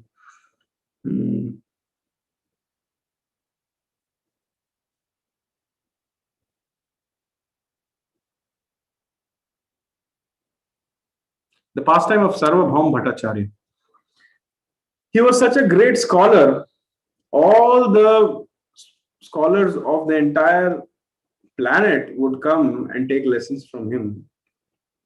He was the head priest of Jagannath Mandir. Wherever he would go, he would get so much respect. But he did not attain the success or the purpose of his life. That is, he did not attain perfection in Krishna consciousness until he took shelter of the lotus feet of Lord Chaitanya. And he was not very willing to take the shelter of the lotus feet of Lord Chaitanya also. When Lord Chaitanya came to Jagannath Mandir and when he saw the darshan, when he took the darshan of Jagannath, Lord Chaitanya could see the Tribhanga form of Lord Krishna in the deity of Jagannath, and so he fainted in the Garbhagriha, in the sanctum of the temple. Those who have gone to Sri Mandir of Jagannath Puri, they will understand. So the other Pandas who came there, they saw that this is yet another man simply paying obeisances, taking extra time. So they were about to hit Lord Chaitanya. But Sarvabhaum Bhattacharya, being the head priest and being an expert scholar, he immediately analyzed the body of Lord Chaitanya, and from various bodily symptoms and various bodily features, he could understand that he is not an ordinary person, he is a Mahapurush. There are 32 symptoms or 32 signs in the body of a Mahapurush by which he is distinguished from others. Immediately, Sarvabhaum Bhattacharya identified him, and then he asked everybody to just go apart, move away. He called his personal servants, got a palanquin, they loaded the unconscious Lord Chaitanya into it, and then he took him home. And then the other devotees came searching for him, and then they did kirtan in front of Lord Chaitanya's unconscious body, and then Lord Chaitanya came back to consciousness saying, Hari Bol, Hari Bol. And then Sarvabhaum Bhattacharya was thinking to himself, such a young, beautiful, handsome sannyasi, 24 years old. Whole life is in front of him. How will he ever maintain the order of sannyas? Sannyas should be taken when somebody is 50 years old. Like that, Sarvabhaum Bhattacharya was thinking. So he was thinking that too, he has taken sannyas by Keshav Bharti. It is a little bit low-class sampradaya. I will upgrade his sannyas. So I will give him special teachings in Vedanta, by the virtue of which he will be able to maintain his sannyas order. So next day, Sarvabhaum Bhattacharya called the Supreme Personality of Godhead, Chaitanya Mahaprabhu, that you come, I will give you, and I will teach you some concepts of Vedanta. So for 7 days, Lord Chaitanya kept coming, and Sarvabhaum Bhattacharya kept speaking Mayavad philosophy in front of Lord Chaitanya. Supreme Personality of Godhead, simply out of mercy to deliver this Sarvabhaum Bhattacharya, kept listening to crap for 7 days without interrupting. And then later on, when the conversation progressed, Lord Sarvabhaum Bhattacharya asked, "Do you have any doubt or any question?" Then Lord Chaitanya told him that I have no doubt, I understand the Vedanta Sutras, but your explanation of the Vedanta Sutra is like the sun being covered by the cloud. You are hiding the actual meaning of the Vedanta and unnecessarily interpreting and twisting the actual meaning and deriving false interpretations or unnecessary indirect interpretations out of it and presenting. I don't like this. So then Sarvabhaum Bhattacharya told, you only tell me what is the exact meaning. Then Lord Chaitanya took the Atmaram verse and he explained it in 64 different ways. The same one verse explained in 64 different ways to Sarvabhaum Bhattacharya. So Sarvabhaum Bhattacharya, when he heard this, Sarvabhaum Bhattacharya is considered to be the incarnation of Brihaspati in Chaitanya Lila. When he heard this, he became convinced that nobody else other than the Supreme Personality of Godhead can do this. So therefore he surrendered to him, and Lord Chaitanya showed him the famous six-handed form, where in two hands he is holding the kamandalu and danda, in two hands he is holding the flute, and in two hands he is holding the bow and the arrow, symbolizing the Lord Ram, Lord Krishna, and Lord Chaitanya as one person. So Sarvabhaum Bhattacharya, although he was the topmost scholar of his time, until he took shelter of the lotus feet of Lord Chaitanya, his life did not become successful. So whether someone is Sarvabhaum Bhattacharya or whether somebody is Brahma or Shiva, the only person worth taking shelter of is Lord Chaitanya's lotus feet, Sharanyam. Now, the seventh quality of Lord Chaitanya's lotus feet is Bhrityarthiham. Servants. Lord Chaitanya immediately relieves the distress of the souls surrendered unto him. Bhritya means servant, Arthi means distress, Ham means to take away. Bhrityarthi Ham.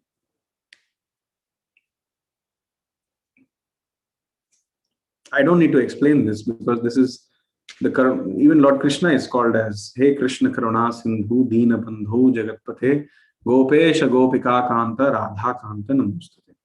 So Krishna is Karuna Sindhu. So Lord Chaitanya is even more Karuna Sindhu because he is Lord Krishna and Srimati Radharani combined.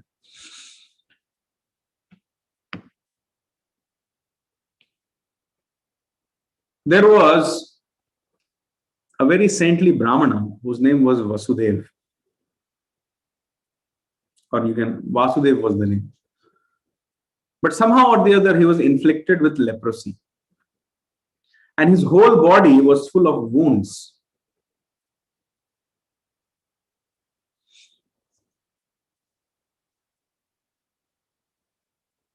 His body was so much infested with these wounds and injuries that various infections happened all over his body and insects had started taking shelter of his body.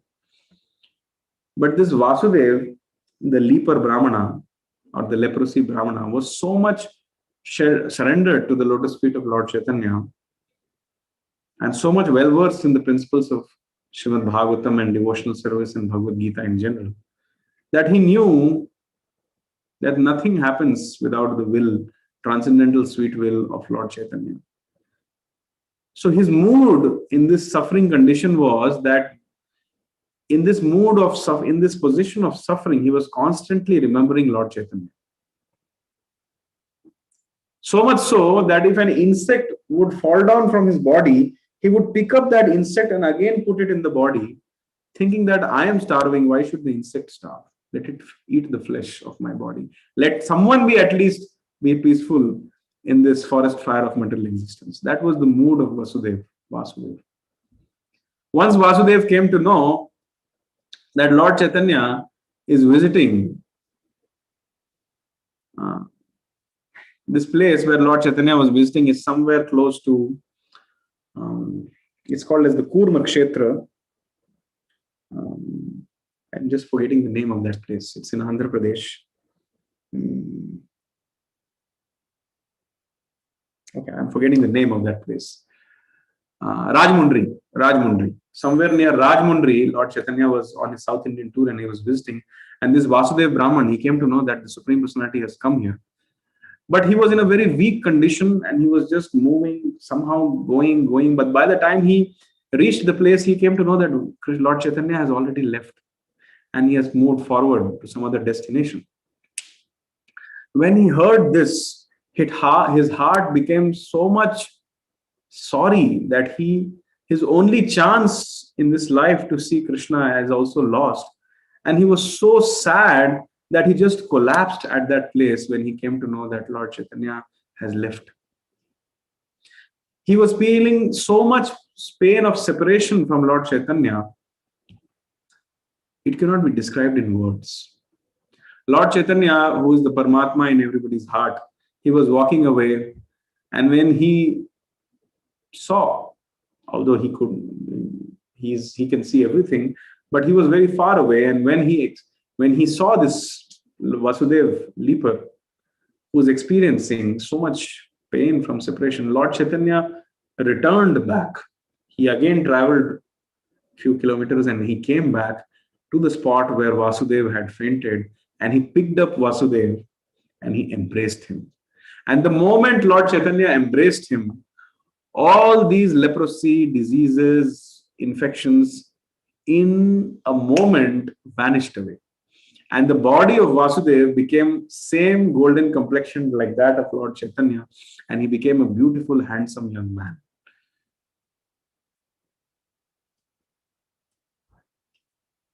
Bhrityarthiham. Although the pure devotees of Lord Krishna do not experience any distress, but Lord Chaitanya personally takes away all the distresses of his devotees. But when he took away the distress, the physical distress of Vasudeva, another distress came into the picture. Vasudeva became puzzled and he said, "My dear Lord, you have performed a miracle on my body, and now I've become so beautiful, and I have become now everybody. I have people will talk about this miracle which you have performed on this useless soul, and then everybody will give me so much importance, saying that you have received mercy from Lord Chaitanya, so you are worshipable for us. Everybody will worship me, serve me, and I have become so beautiful also. I will become very proud to get all this importance and all this attention from everybody. My dear Lord, you are magnanimous, completely independent. You have performed this loving pastime, but now I cannot handle the results of this pastime now. Now this is my distress." So Lord Chaitanya immediately took away that distress also. Bhrityarthiham. Lord Chaitanya said to Vasudeva, "Don't worry. Just do two things. And what to speak of this distress or the previous distress, you will get no other distress in eternity if you do these two things." And what are those two things Lord Chaitanya said to do to Vasudeva? He said, "Just incessantly chant the Hare Krishna Mahamantra and preach." These are the two things which Lord Chaitanya told. Anybody who is incessantly chanting Hare Krishna, Krishna Krishna, Hare Hare, Hare Ram, Ram Ram, Hare Hare, and who is preaching the glories of the lotus feet of Lord Chaitanya, and who is preaching Krishna Katha, Krishna Kirtan, Chaitanya Lila to others, such a person will never become proud. Such a person will never become affected by any distress or any duality of this material world. Why? Because they have taken shelter of the lotus feet of Lord Chaitanya, and Lord Chaitanya is constantly taking away all their distresses. Bhrityarthiham. So anybody who wants to be completely freed from all kinds of distresses, we have to do two things. Incessantly chant Hare Krishna 24 hours a day and preach the glories of Krishna Katha, Krishna Kirtan to everybody. If anybody can do these two things, they are eternally free from all kinds of distresses. And even this material world will become Vaikuntha for them. Distresses may come in their life, but they will not be affected by it. That is the understanding. The eighth quality of the lotus feet of Lord Chaitanya is Pranatapala. Pranatapala. Pranatapala means, Pala means to maintain, Pranata means to give obeisances. Lord Chaitanya's mood is that anybody who pays obeisances to him without any duplicity, simply if they have a desire that I want to do some service to you, Lord Chaitanya, some little service, even if they are not able to do that service, even if they are very flickering minded, even if they are actually not having that determination, discipline to actually do some practical service for Lord Chaitanya, even if they are very fickle minded and basically struggling sadhakas, simply if they have a desire that some service I want to do to you. It's a different thing whether they actually do it or not. Simply if they have this desire that some service I want to do to you or for your devotees. And with this desire, if somebody simply bows down, irrespective of what past samskaras they have, irrespective of what sinful baggage they have, simply if someone bows down in front of Lord Chaitanya, Krishna says, Sarva dharman parityajya mam ekam sharanam vraja. Surrender to me. But Lord Chaitanya is not asking surrender. He is just saying, just bow down in front of me. Pranatapal. Simply if somebody bows down in front of Lord Chaitanya and Lord Nityananda, Lord Chaitanya and Lord Nityananda will eternally maintain them. Pranatapal. Another pastime which is coming to my mind in relation to this quality of the lotus feet of Lord Chaitanya is that Lord Chaitanya, when he was in his grihastha ashram and he had started the Sankirtan movement, and the whole of Bengal and Orissa and other places were dipped in ecstasy. Sankirtan movement was flourishing like anything. One day Lord Chaitanya was remembering some of his devotees, and in ecstasy he was chanting the names of his own devotees. This is very common actually. The Lord meditates on his devotees and the devotees meditate on the Lord. In the Krishna book, it is mentioned that Lord Krishna would every day get up and meditate. And Prabhupada writes that Krishna did this for setting a good example for the human society. Now, Krishna is the Supreme Personality of Godhead. Everybody has to meditate on the Supreme Personality of Godhead. And he himself is the Supreme Personality of Godhead. So, is he meditating on his own self? In the Krishna book, it is written that yes, he is meditating on his own self, simply to set an example. However, in one of the lectures, I have come to know that Yudhishthir goes and asks Krishna that you are the Supreme Personality of Godhead. Whom are you meditating upon? Your own self? So Krishna laughs and says, no, I am meditating on my devotees like Bhishma, like yourself, like Draupadi, like Arjuna. And all the devotees, I am just meditating on them. I get so much bliss simply by seeing the glory of devotional service in the lives of my devotees. So one day Lord Chaitanya was sitting in his house. He came back in the afternoon. His wife served him very nice meals, fanned him while he was having the prasad. Then after that, Lord Chaitanya lied down for some time. His wife massaged his lotus feet. And then the mother of Lord Chaitanya, Shachi Mata, she was seeing this and she was getting bliss of no bounds to see his son being served by his wife. Then Lord Chaitanya got up and then he sat down on his cot and he started chanting the names of his devotees. But one of the students of Lord Chaitanya was coming and he saw that Lord Chaitanya was chanting the names of various devotees. This foolish student of Lord Chaitanya questioned him. What are you doing? You yourself teach us to chant the name of Krishna and you are chanting the names of various devotees, various gopis. What is this? Lord Chaitanya was in ecstasy and the student foolishly broke the ecstasy of Lord Chaitanya. So Lord Chaitanya picked up a stick and ran to hit this devotee, this student. But the student somehow ran away from there. But he went into the marketplace and other places and created a false propaganda that this Nimai Pandit, since the time his father has passed away, he is doing whatever he wants. He is not at all in control. He has gone crazy.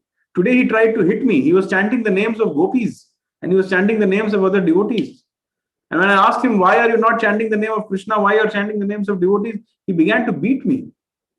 And in this way, he created a false propaganda. And then these people, they decided that next time if Nimai Pandit does this, we will all get together, go to his house and hit him.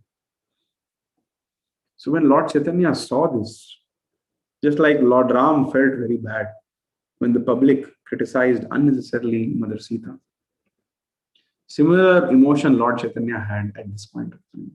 He was thinking that I have descended in this material world just to deliver these fallen conditioned souls. But if they blaspheme me and if they talk badly about me, then what is their hope? They will rot in this material world eternally. Then Lord Chaitanya, as a preacher, started devising ways and means how I can deliver these rascals.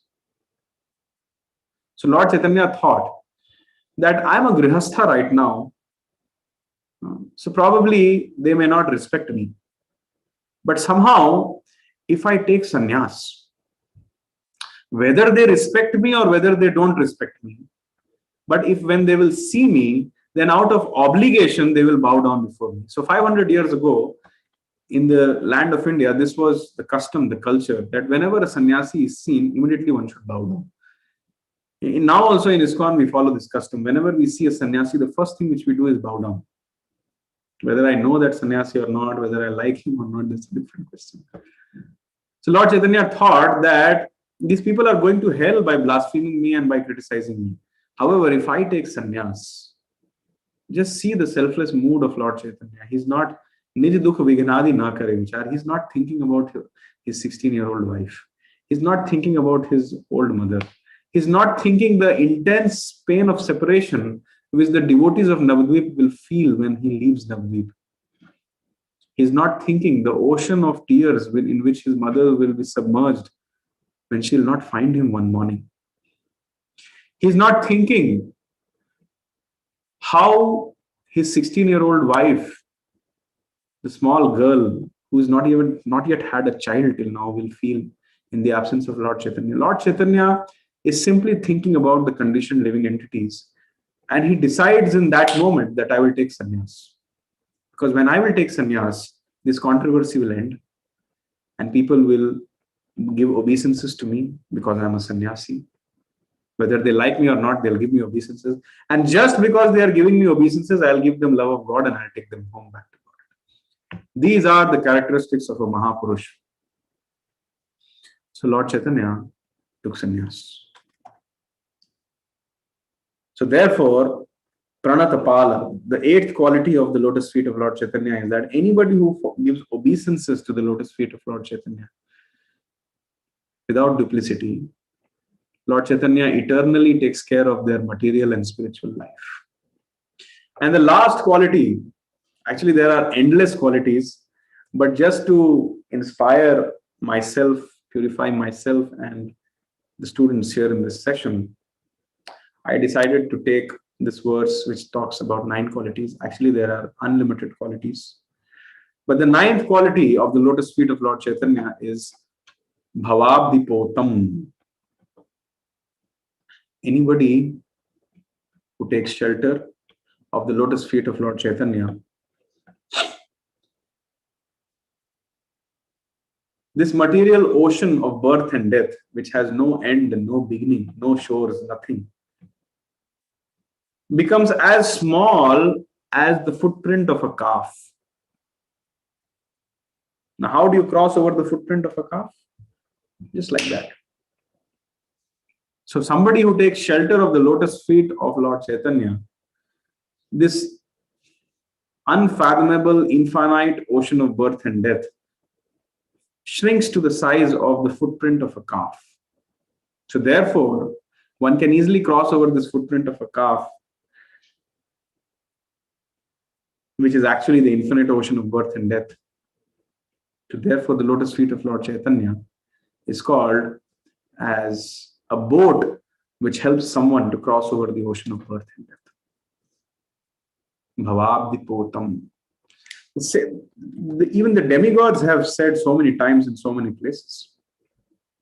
In the 10th canto, 2nd chapter, Shloka number 30, prayers by the demigods. In the Krishna book, the second chapter, there is a chapter called as Prayers by the Demigods, where Devaki and Vasudeva are there in the prison house of Kamsa, and all the demigods have appeared in invisible form and they are offering their prayers.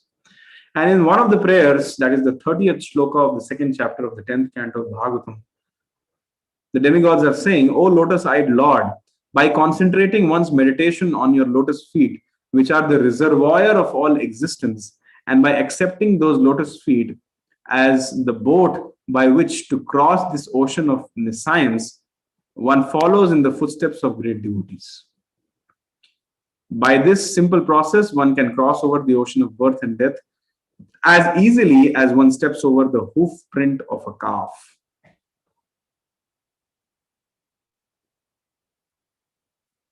This is a serious statement. Brahma is speaking this. Even Lord Chaitanya used to chant one mantra. Let me just see if I can recollect that mantra.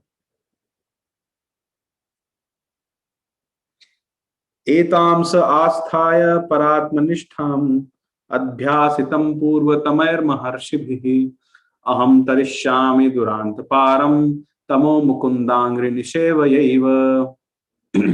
Etam sa asthaya paratmanishtham. Actually, this is a sannyas mantra. Sannyasis chant this, but unfortunately, all of you have heard this.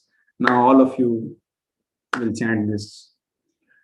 Etam sa asthaya paratmanishtham.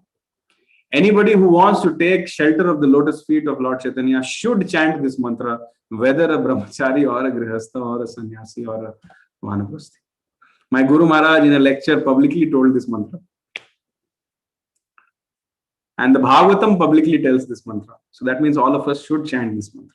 So this mantra says, Etam sa asthaya paratmanishtham abhyasitam purvatamair maharshibhi. All the great devotees in the past have crossed over this ocean of birth and death by taking shelter of your lotus feet.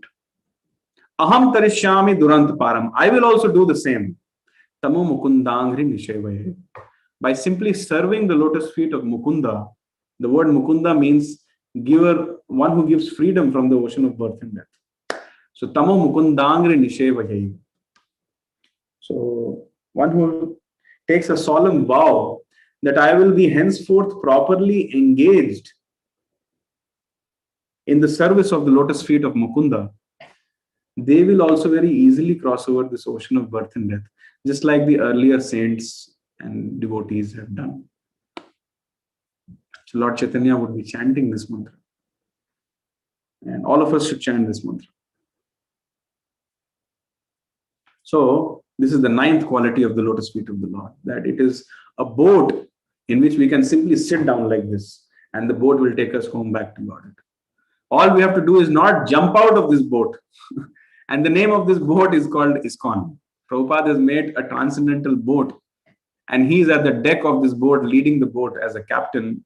All we have to do is to be in this boat. Now, sometimes when you get onto a boat, the person next to you, you may not very much like that person. But that does not mean that you'll start blaming the boat or you'll jump out of the boat and get eaten by the false philosophies which exist in this ocean of birth and death in the form of various sharks and crocodiles. All you have to do is just sit on that boat. For you, it should not matter much who is next to you in this boat. The destination of this boat is more important. Just like when you sit in an airlines, if the person next to you is very irritating, you can't blame the airlines, neither will you jump out of the plane. Similarly, we have this transcendental boat of Lord Chaitanya. Srila Prabhupada writes in his purports, the activities of ISKCON are being personally administered by Lord Chaitanya. In another place, Srila Prabhupada writes, Krishna has again taken birth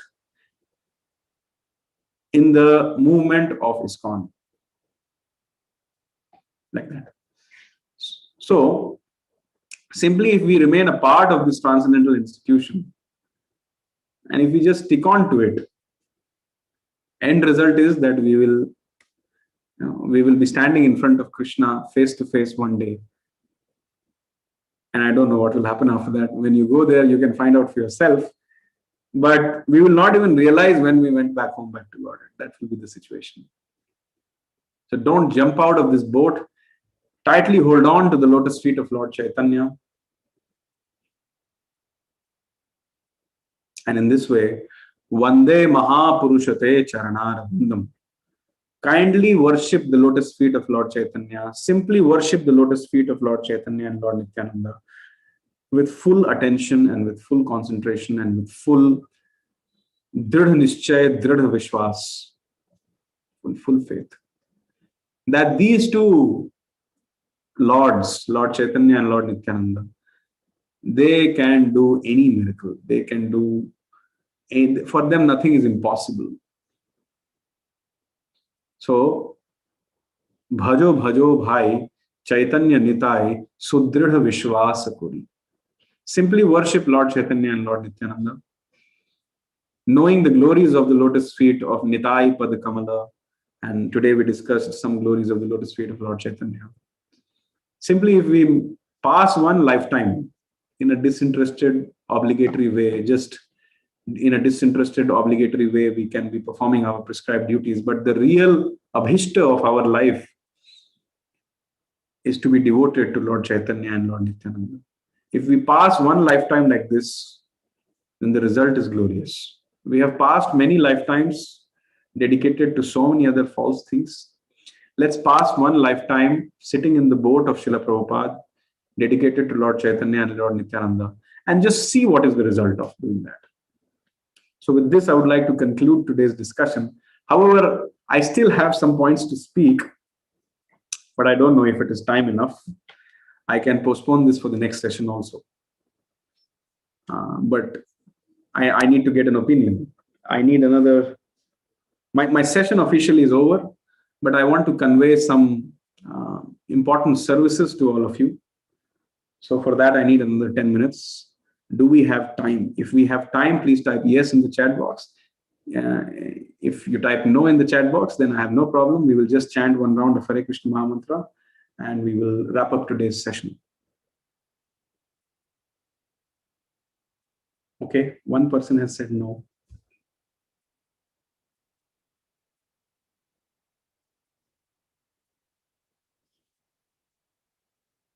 Okay. The reason why I'm eager to talk to you about this is because it is very important. It is very important for the progress of Krishna consciousness in Bangalore. It's quite a serious topic. And it's quite a personal topic rather. So what I will do is that officially the session has ended. So I will just stop the live stream. But this personal discussion, which I want to have with all of you, should remain personal. So officially the session has ended, and those who want to exit can exit. Those who want to stay back and have this personal discussion can stay back. I'll just end the live stream.